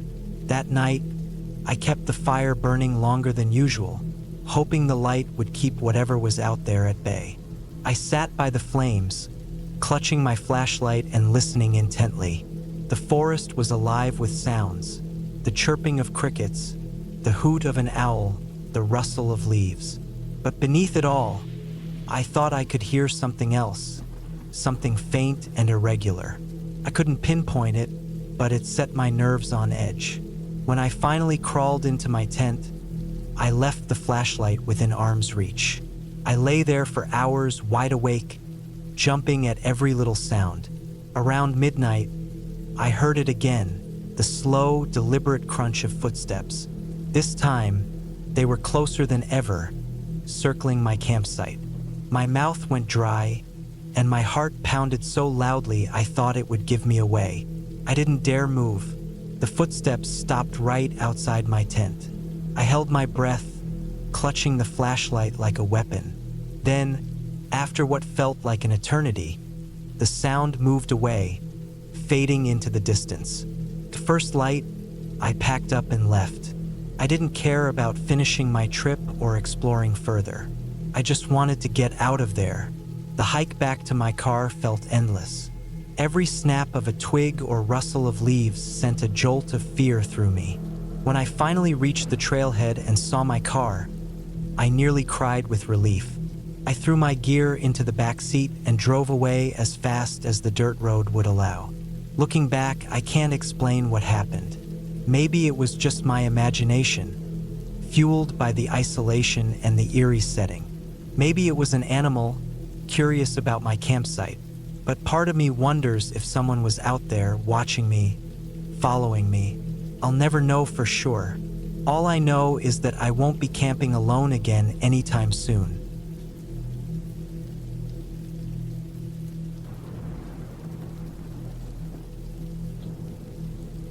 Camping has always been my way of unwinding from the chaos of daily life. I grew up camping with my dad in the forests of Vermont, and even now, living in Switzerland, the urge to escape into nature hasn't left me. So when I got a free weekend, I packed my gear and decided to head out to a spot I'd heard about. A remote campsite deep in the woods, a good 2-hour hike from the nearest trailhead. It was supposed to be quiet, untouched, and far from civilization. The drive to the trailhead was uneventful, the kind of long, winding roads I'd grown used to over the years. I reached the parking lot around noon, strapped on my backpack, and started walking. The trail wasn't well marked, which was part of its appeal. The farther I went, the fewer signs of other people I saw. The trees grew thicker, the underbrush denser, and the noise of the outside world faded until all I could hear were the sounds of the forest, the rustle of leaves, the distant call of birds, and the occasional crunch of twigs underfoot. About an hour into the hike, I came across a small stream. It wasn't on the map, but it was crystal clear, and I figured it was as good a place as any to refill my water bottle.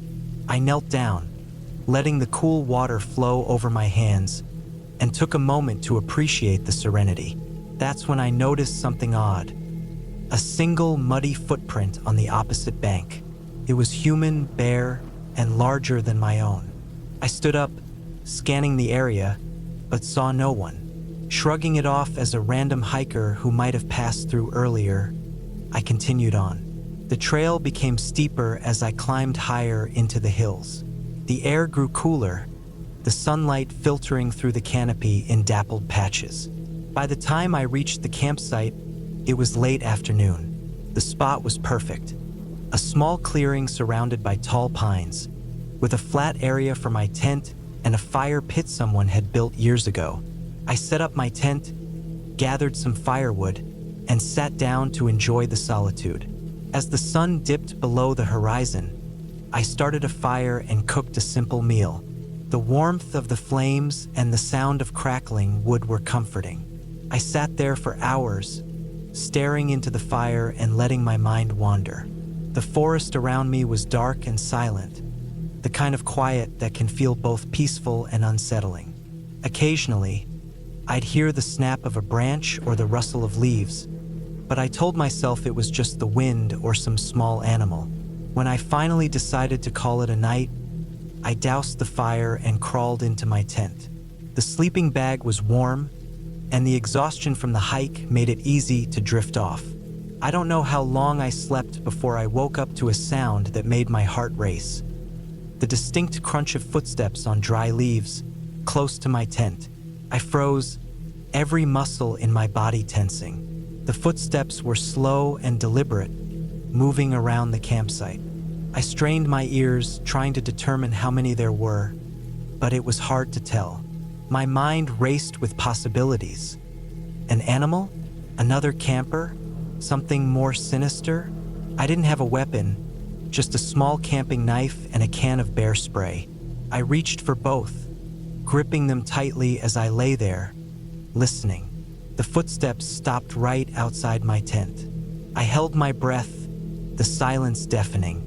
Then, a faint scratching sound began, like fingers brushing against the fabric of the tent. It moved along the side, slow and deliberate.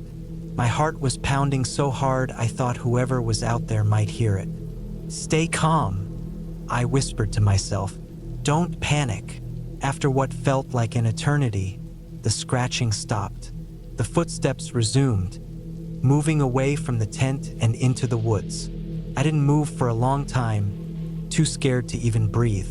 Eventually, The sounds faded, and the forest was quiet again. But I couldn't shake the feeling that I wasn't alone. When dawn finally broke, I emerged from the tent cautiously, clutching the bare spray. The campsite looked undisturbed, but I couldn't shake the unease.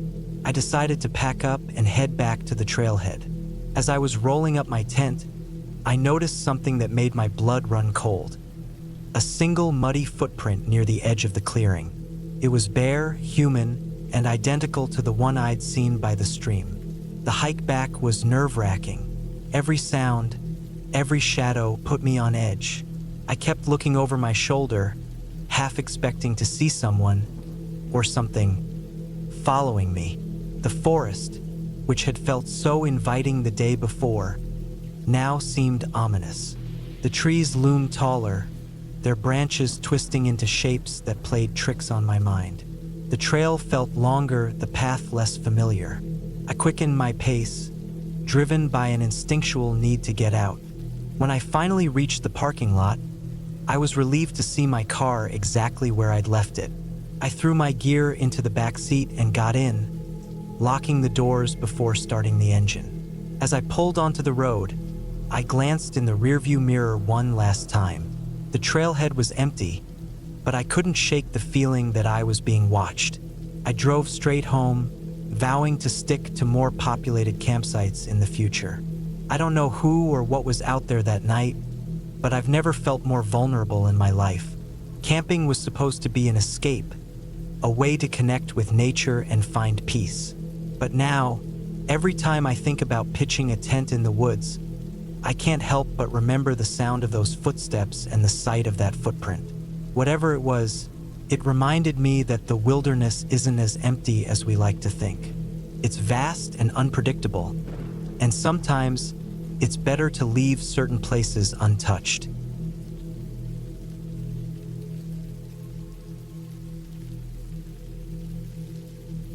I decided to go on a solo camping trip. It had been years since I'd done anything like it, and I missed the quiet of the wilderness. Work had been a grind, and the thought of getting away from emails, deadlines, and endless meetings sounded like the reset I needed. I packed my gear carefully: tent, sleeping bag, food, and a small camp stove. I even bought a new backpacking GPS and a high-quality flashlight, just to be safe. I chose a spot in a national forest a few hours away from my house. It wasn't a popular area, which was perfect for me. I wasn't looking for crowds or campgrounds filled with noisy families. I wanted solitude. I had found a trail on a map that led to a small, unnamed lake about 6 miles in. The reviews said it was peaceful, surrounded by thick pine forest, and rarely visited. That sounded like exactly what I wanted. The drive was uneventful. By the time I reached the trailhead, it was late morning. The parking lot was small, with just enough space for about 6 cars, and when I arrived, mine was the only one there. That gave me a weird mix of excitement and nervousness.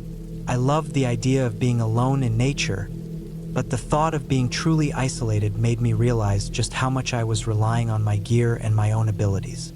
The trail started out easy, winding through tall trees with patches of sunlight breaking through the canopy. The air was crisp, carrying that earthy smell of fallen leaves and damp soil. I made good time at first, the weight of my backpack feeling manageable, even comfortable. The first couple of miles were smooth, with the trail well marked and obvious. Birds called out from the trees, and I even saw a couple of deer grazing in a clearing. Around mile 3, the trail started to change. It narrowed significantly, and the ground became uneven with exposed roots and rocks. I had to slow my pace, keeping an eye on where I stepped. The forest also felt denser here. The trees grew closer together, and the sunlight that had been filtering through earlier was now blocked by thick branches. I didn't see any more wildlife, and the only sounds were my own footsteps and the occasional rustle of leaves in the breeze. By the time I reached the lake, it was mid-afternoon. It was exactly as described. A small, still body of water surrounded by towering pines. The surface was so calm it looked like glass, reflecting the trees and sky. There was no sign of anyone else, no litter, no trails leading down to the water. It felt untouched. I walked along the edge until I found a flat spot a little way back from the shore to set up my camp. The ground was soft with a layer of pine needles, and the trees provided enough cover to make me feel tucked away. I pitched my tent, unpacked my gear, and set up a small fire pit using rocks I found nearby. After everything was in place, I took a moment to just sit by the water. The silence was almost overwhelming. It's funny how you don't realize how much noise you're used to until it's gone. There were no cars, no hum of distant machinery, no voices. Just the occasional creak of a tree swaying in the wind and the faint lapping of water against the shore. As evening approached, I started a fire and cooked a simple meal. The warmth and light of the flames felt comforting as the temperature dropped. I watched the sun dip below the treetops, painting the sky in shades of orange and pink before fading to deep blue.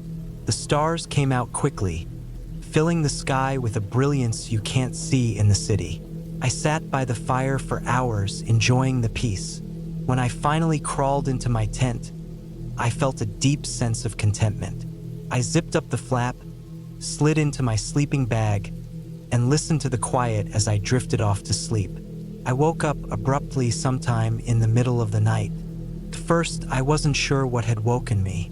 I lay still, straining to hear any sound outside the tent. The fire had burned down to embers, and the woods were pitch black. Then I heard it, a faint crunching sound, like footsteps on dry leaves. My heart started racing. I told myself it was probably an animal, a deer maybe, or a raccoon, but the steps sounded deliberate, like someone walking slowly and carefully. I reached for my flashlight, gripping it tightly as I unzipped the tent just enough to peek out. The beam of light cut through the darkness, but I couldn't see anything. The footsteps had stopped.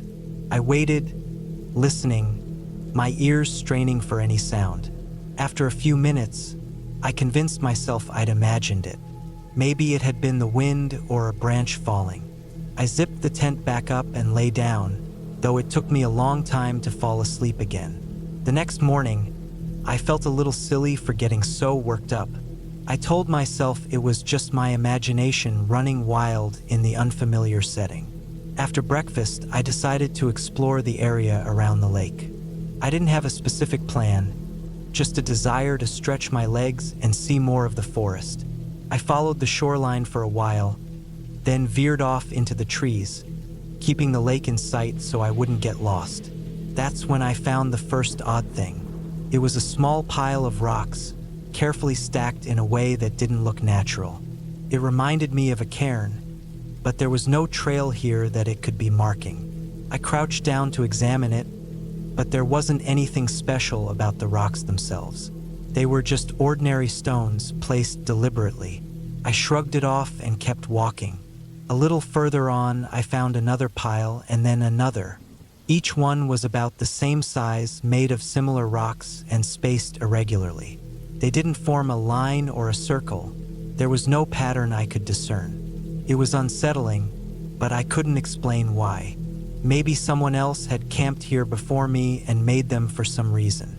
By the time I got back to my campsite, the sun was high in the sky. I decided to spend the afternoon relaxing, reading a book I'd brought, and enjoying the peace. The rest of the day passed uneventfully, and as evening fell, I felt a little more at ease. That night, I was woken again by the same sound. Footsteps. This time, I didn't hesitate. I grabbed my flashlight and unzipped the tent quickly, shining the beam into the trees. Again, there was nothing, but the footsteps stopped the moment I moved. I stayed up for hours, sitting by the dying fire with my flashlight in hand, scanning the darkness. I didn't hear the sound again, but I couldn't shake the feeling that I wasn't alone. In the morning, I decided to pack up and head back to the trailhead. The unease had gotten to me, and I no longer felt the peace I'd come here for. As I was taking down my tent, I noticed something that made my stomach drop. Around the perimeter of my campsite, There were more of those rock piles. They hadn't been there the day before. I finished packing as quickly as I could, my hands shaking. I didn't bother with breakfast. I just wanted to get out of there. The hike back felt longer than the hike in. Every rustle of leaves or snap of a twig made me jump. I kept looking over my shoulder, half expecting to see someone or something following me, but the trail behind me was always empty. When I finally reached the parking lot, I felt an overwhelming sense of relief. My car was right where I'd left it, the only one there. I threw my backpack in the trunk and got in, locking the doors before starting the engine. As I drove away, I couldn't help but glance in the rearview mirror, half expecting to see someone standing at the edge of the trees, watching me leave. I don't know what I experienced out there. Maybe it was nothing. Maybe I let my imagination get the better of me. But I haven't been camping alone since.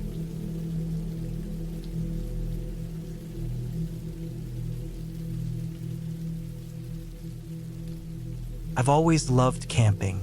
The escape from city noise, the fresh air, and the open sky full of stars all brought me a sense of peace. This time, I decided to camp solo. I'd done it before without any problems. I'd hike deep into the wilderness, pitch my tent far from any trail, and enjoy the solitude. It was the perfect way to clear my head. But this trip was different. It's a trip I'll never forget. I chose a remote area in the Appalachian Mountains. The region was known for its beauty and the variety of trails. I spent hours studying maps, picking out a spot that was far enough off the beaten path to guarantee isolation. I wanted quiet, just me and nature. I didn't tell anyone exactly where I was going, which, looking back, was my first mistake. The hike to my chosen site was tough. The trail was uneven, the incline steep in places. I carried a heavy backpack with all my gear, tent, sleeping bag, food, water, a small stove, and some basic tools. It was mid-autumn, and the crisp air carried the faint scent of fallen leaves. The trees were a mix of fiery reds, oranges, and yellows. It was beautiful, but I was too focused on the hike to fully appreciate it. After about 5 hours, I found the perfect spot. It was a small clearing surrounded by dense woods. A narrow stream trickled nearby, its water crystal clear. I set up my tent and unpacked my gear. The afternoon sun cast long shadows as I prepared a simple dinner of instant noodles and jerky. Sitting by the stream, I ate while listening to the forest. The rustling of leaves, the occasional bird call, and the babbling water were the only sounds. It was exactly what I wanted. As night fell, the temperature dropped. I zipped myself into my sleeping bag and read a book by flashlight. The forest outside my tent was alive with the sounds of nocturnal creatures. Owls hooted, and I heard the occasional rustle of small animals moving through the underbrush. I fell asleep easily, feeling safe and content. The first night passed without incident. The next day, I spent my time exploring the area. I hiked up a nearby ridge, taking in the stunning views of the valley below. I found a cluster of wild mushrooms and took photos to identify them later. I even spotted a deer drinking from the stream, its ears twitching at every sound. It was a perfect day. That evening, as I was boiling water for tea, I noticed something odd. A small pile of sticks and rocks had appeared near my tent. I hadn't put them there.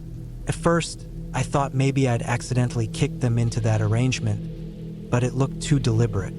The sticks were stacked neatly, and the rocks were arranged in a circle.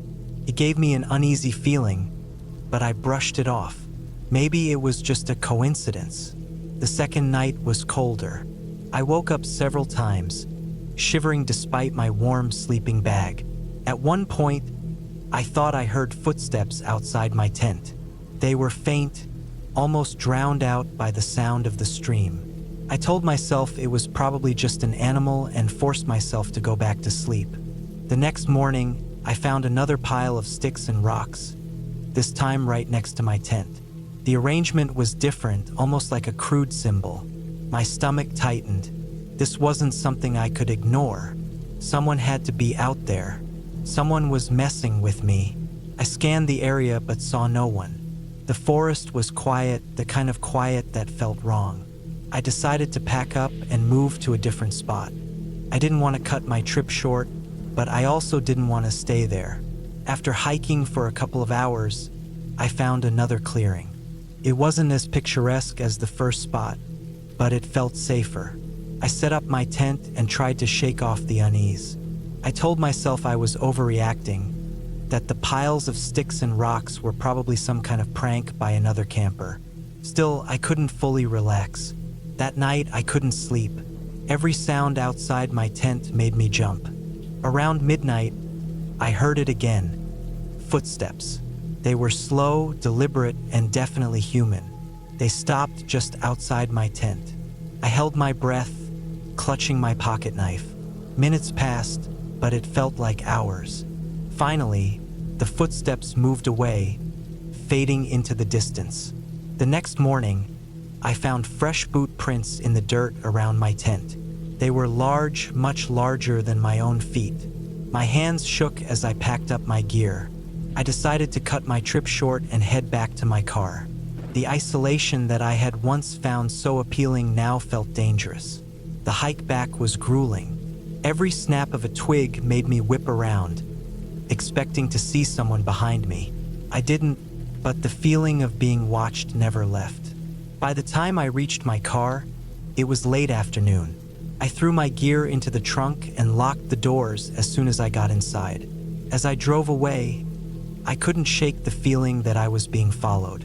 I kept glancing in the rearview mirror, half expecting to see someone emerge from the trees. But the road remained empty. When I got home, I checked all my doors and windows, making sure they were locked. I couldn't stop thinking about the piles of sticks and rocks, the footsteps, the boot prints. Who had been out there with me? What did they want?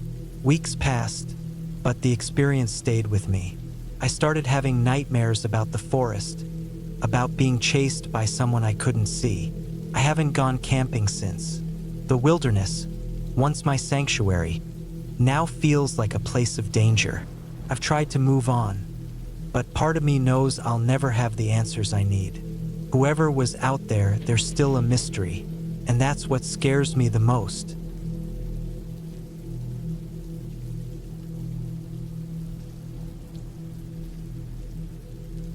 I didn't plan for the trip to go wrong. I've been camping dozens of times, not as an expert, but enough to know what I was doing.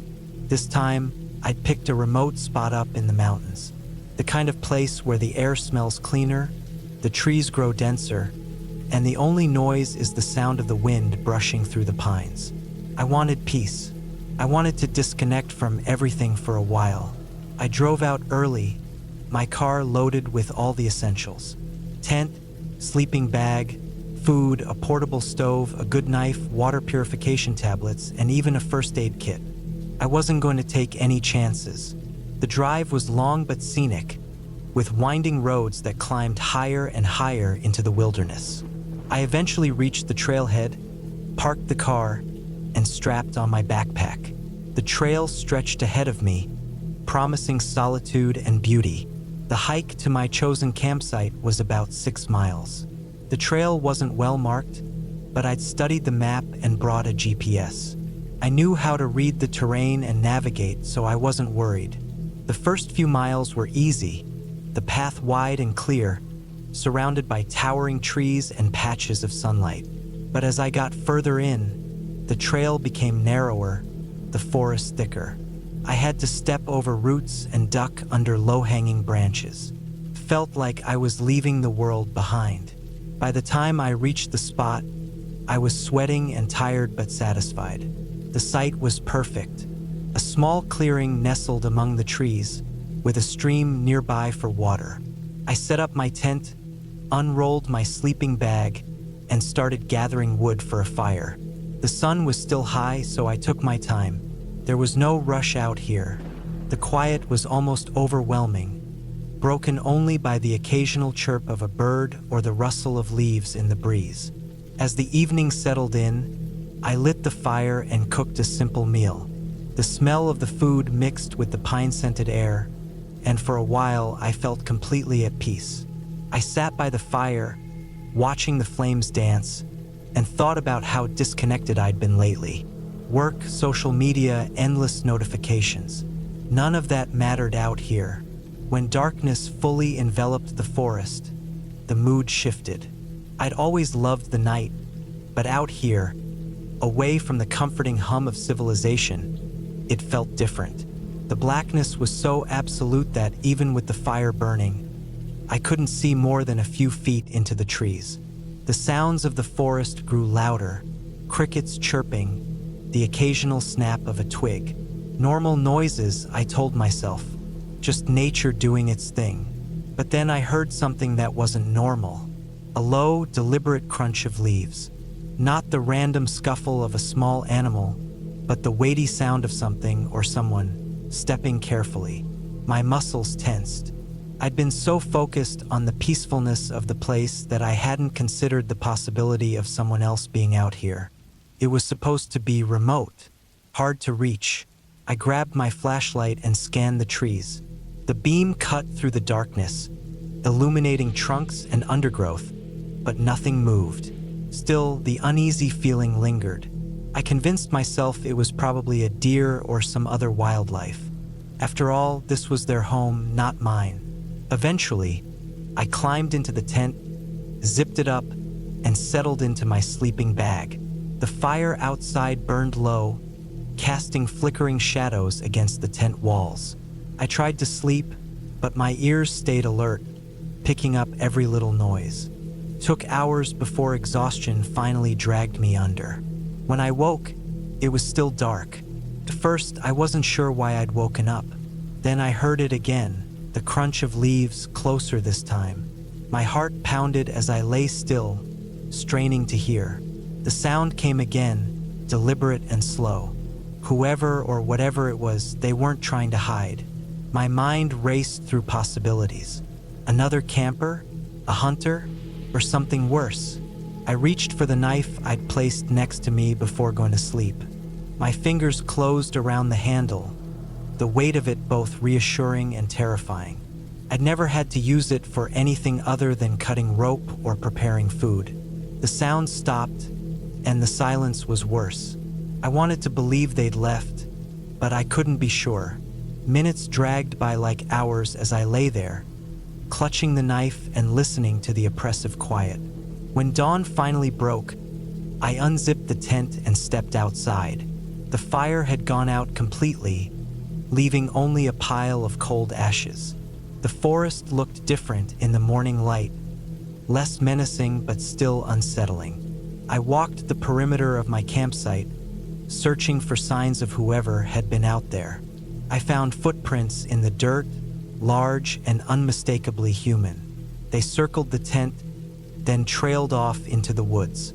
I tried to convince myself it was just another camper passing through, but the placement of the footprints, so close to my tent, felt wrong. I decided I'd had enough. Solitude was one thing, but this was something else. I packed up my gear as quickly as I could, constantly glancing over my shoulder. The feeling of being watched was impossible to shake. The hike back to the car felt longer than the hike in. Every snap of a twig or rustle of leaves made me jump. I kept checking the GPS to make sure I was on the right path, but the forest seemed different, like it had shifted overnight. The trees felt closer, the shadows deeper. I couldn't shake the feeling that I wasn't alone. About halfway back, I found something that stopped me cold. A piece of fabric caught on a branch, the same color as the shirt I'd been wearing the day before. It didn't make sense. I hadn't been anywhere near this part of the trail. My mind raced, trying to come up with a logical explanation, but none of them made sense. The only conclusion I could reach was that someone had been following me, watching me, and they wanted me to know it. I pushed on, moving as quickly as I could without losing the trail. My legs ached, my lungs burned, but I didn't stop. The sense of urgency overpowered everything else. When I finally reached the car, I threw my pack into the trunk and jumped into the driver's seat, locking the doors behind me. My hands trembled as I started the engine. The drive down the mountain was a blur. I kept checking the rearview mirror, half expecting to see someone step out of the trees and onto the road. But there was nothing, just the empty forest receding behind me. When I reached the nearest town, I pulled into a gas station and sat in the car for a long time, trying to calm down. The feeling of being watched still lingered, like a weight pressing on my chest. I never reported what happened. What could I say? That I'd heard noises and found footprints? That someone might have followed me? It wasn't enough to go on. But I haven't been camping since. The thought of being out there, alone and vulnerable, is too much. I wanted peace, and I found something else entirely. Something that still haunts me every time I close my eyes.